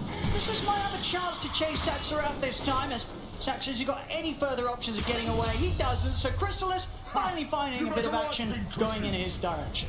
Honestly, maybe that's the way you have to do it. Just Puppey has to sacrifice himself. He has to be the one to just soak those soul assumptions for Bristleback to just get this type of trade. Otherwise, yeah, definitely seeing a bit of promise. But Crystallis, once he has Vanguard, he'll be able to at least stay down here a lot easier, and he's getting pretty close to it. As we can see now, despite sort of the deaths that have occurred down on that bottom lane, Crystallis, he's pretty much keeping straight even with the farm that Skeeter, carrying for Tundra on the other side of the map is getting as well. Yeah, pretty much Vanguard is going to be done, so should be a lot safer. And Puppey, he's going to start getting some levels, so he's going to be able to actually protect Crystallis. We see him grab some magic resistance and also just a little bit of extra damage. So that actually will help a lot. That little bit of cloak aura that's going to come out could protect Crystallis enough. Let's see. Shift Saxtra 33 can get away with this, but now with the levels, indeed, at this stage, it very much feels like it's not going to be nearly as easy as it was for Tundra in the early minutes of this lane to take down the Bristle. Crystallis, whilst there's been a few deaths here and there, he's got through the rough bit. But Visage level 6 already. That is pretty massive for 33, having it this early on. The flag is going to be up too. Caught him in the shards. Nisha, he'll look to step over and finish off the kill. He'll get it. Zayas should go down into the spark break. So both mids able to take a kill out of this one. He's turned up with the familiars, ready to chase out Nisha. Nisha's got a fair few one charges. It's only a level 1 shift. Back up, he can't. The burst is there from 9. It ends up being a double kill for the mid-arc warden. And they do punish him for having level 1 attribute shift, right? Maxing a waveform, having 2 points in the adaptive. We do see that they're actually able to get that damage come out. And all that is because 33 hits the 6 so fast down bottom. He's able to come in, and of course the timings that are enabled off the back of that is pretty huge already. The completed Midas out onto 9. Wow. He's able to get this started very, very early on. Beautiful. As he's going to be making the money. There's every reason to believe that unless Secret can make any moves to find this Arc Warden, 9, he's going to start shooting far, far ahead of anyone else in this game with regards to the farm he'll get. It feels like it could get to these points where maybe the CK pick is kind of this distraction, and this Arc Warden, he's going to try to transition hard into that real carry for his team. Other good thing about the double Midas, as we saw there, you automatically get 2 neutral items. It's actually very nice when you're able to get it this early on 9. Dire's top tower is under attack. And now they're actually, so look at this, bit of a dynamic change. They're going to put the Visage mid, have him match up versus that Morphling, and they're going to send the Arc Warden for the time being down bottom. So top lane. Trying to go for snaking. They do connect with the stun. Nice play. Secret get in and take him down, and will in fact see Tundra sort of bail out from this top lane. Give a chance for Secret. They'll put some pressure on. And likely with the TPs out, probably not going to be an area of the map that Tundra will look to hold on to. I mean, we did see this, of course, last time round as well, right? Game 1, 9 minutes in, Secret, they get this good timing on the tier 1. Snaking will turn back up. See if he's able to do anything on his own. He has to be very cautious. Secret still with 3 members around, looking to pressure on this top lane. He's just soaking, it looks like. Just trying to soak up any of that bit of experience. But the fact that this has happened twice now, it very much seems that Tundra, as a team, they sort of make the call to just not put any resources into holding that tower. Just let it go. They tend to be, that extremely efficient team, as we hear lots of players talk about. Very frustrating to play versus Tundra because they know how to dodge these plays, dodge the aggression, and try to make as little mistakes as possible. Another neutral item, of course. And yeah, giving Soxa now some levels too. So distributing that well, top 2 net worth, and the CK Skeeter. He's hero. He jungles just fine. He's going to be able to keep his pace up and probably look to do what he was doing anyway last time, is still look to connect top, use Phantasm just to farm, kind of acting as this pseudo Naga Siren. Of course, last game, very much saw that Secret, they never really found that chance to sort of get Crystals involved. Top lane snaking, out with the dive, doesn't matter. Nisha's got those final few right clicks chasing him down.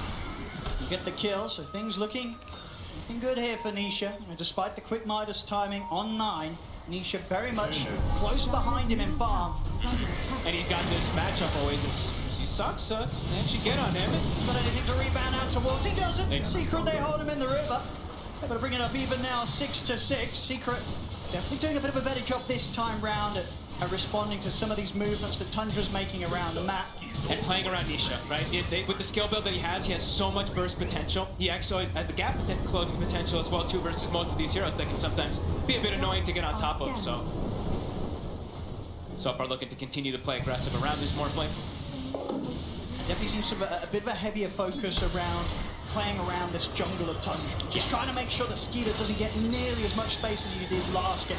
Obviously, the difference in dynamic this time is the concern that too much is focused on trying to shut down Skeeter's area. 9 goes uncontested, and it's been quite a few minutes now that 9's been able to sit down here on this bottom lane. He's getting complete free fall. He's starting to be pretty annoying too. Crystals is caught in an awkward position, eats 2 or 3 of those spark rates. Strong cut from Secret. I'm going to try and make moves here. And so far, Resolution sides have done a pretty good job of killing off Snaking when they catch him. Skeeter, it's going to be a bit of a bigger kill. They're going to go straight in for him. It's close to the tower, though. Let's see. And it looks like Tundra may have made the call to not sort of throw any further TPs. I mean, it's not even needed there. Tundra, they make the sort of calm response to not react with TPs, knowing that Skeeter's just able to walk that one off. But with that slight moment of like space at all, you see Puppey rotate toward mid. This is how they want to be playing. They want to be the ones who are dictating that pace, dictating this tower aggression.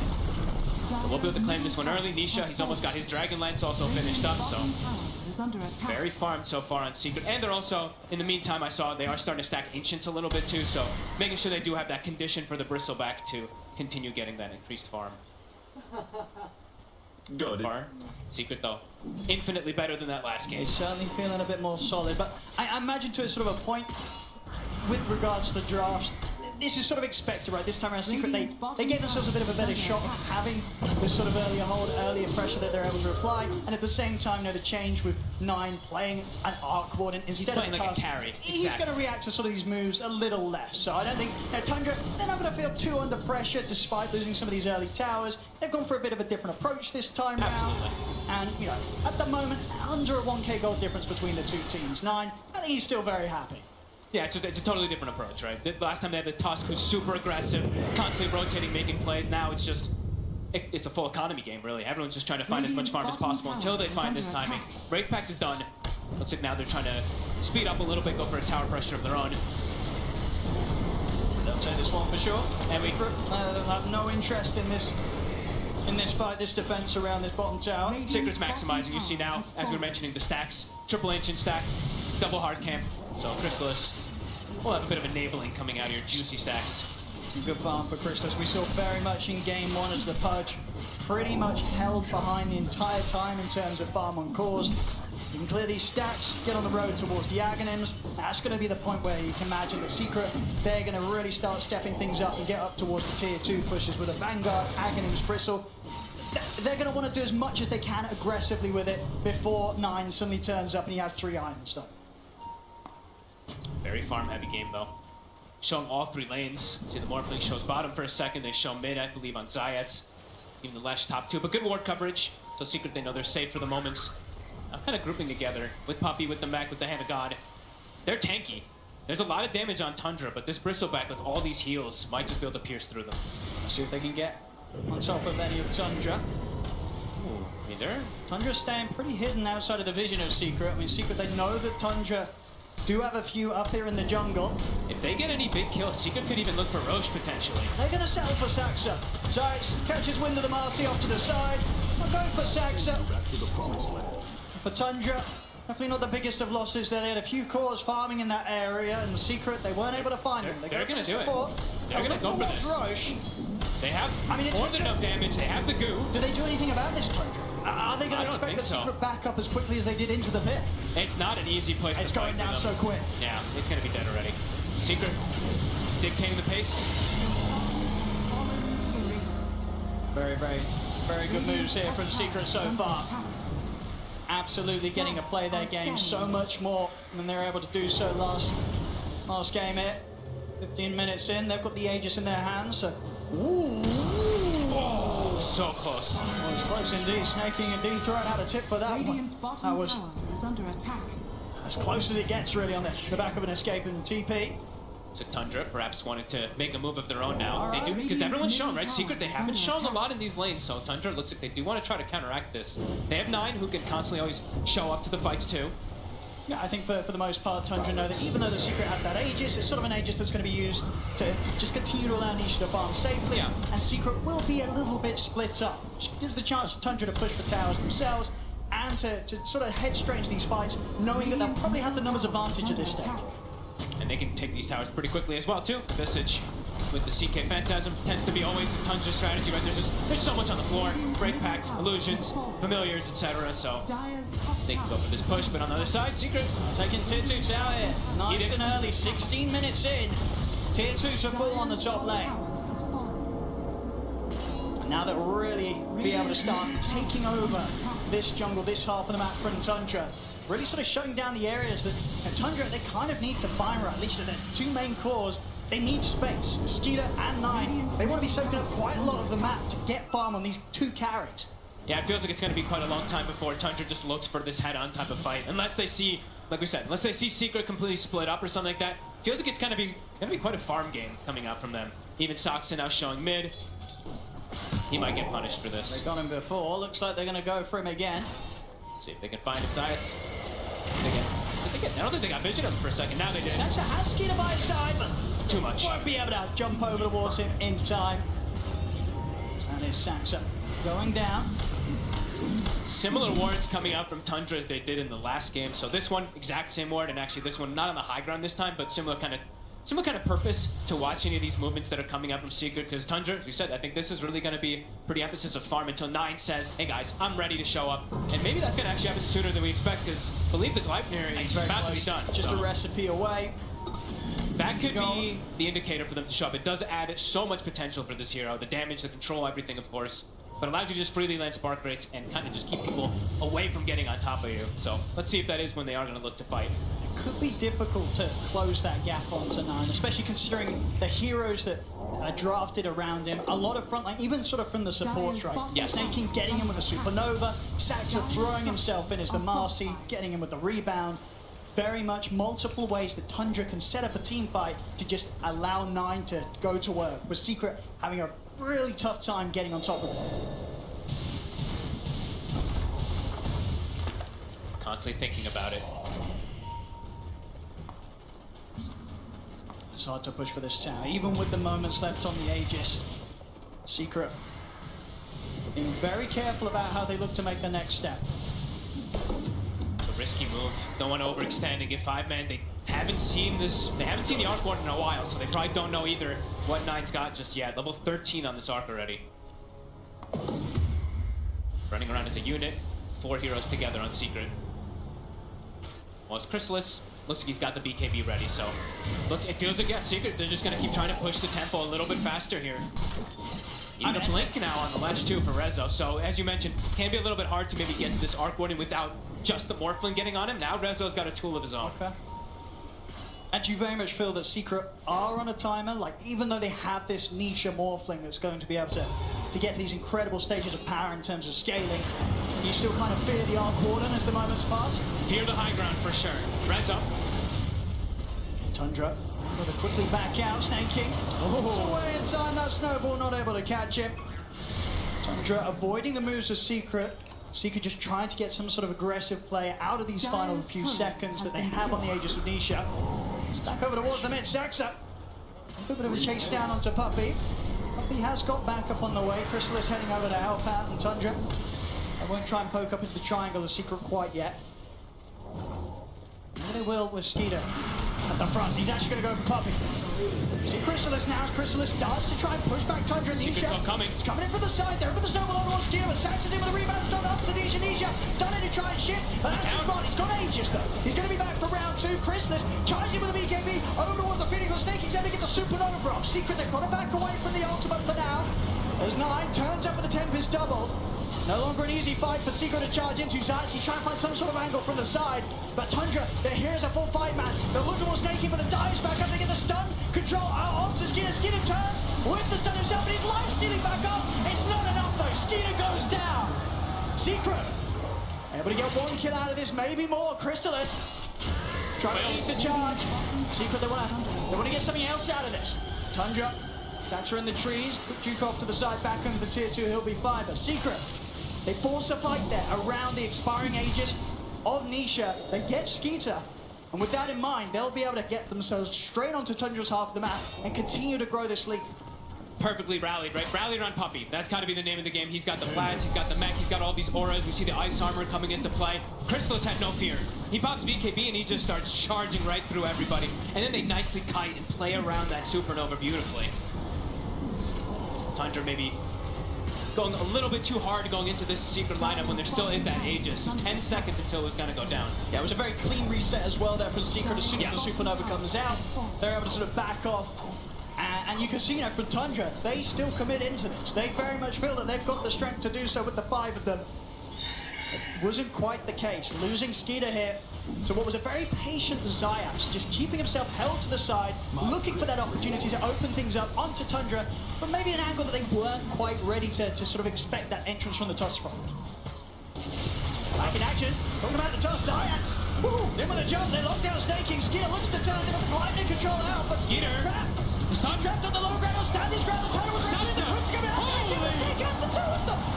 It's a double kill for 9. Oh my, Soxa gets the 2-man rebound and they get the chain stun from the birds. Oh man. This time round, very much a case of Secret kind of making the move into committing for the fight, but not having what it took there to sort of take Skeeter down at the same speed they're able to do back mid. Tundra able to turn.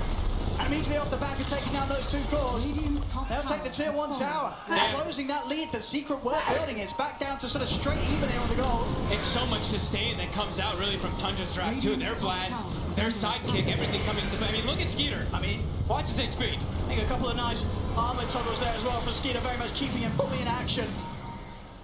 Between that and the heals, there's just too much. They couldn't kill the CK this time round.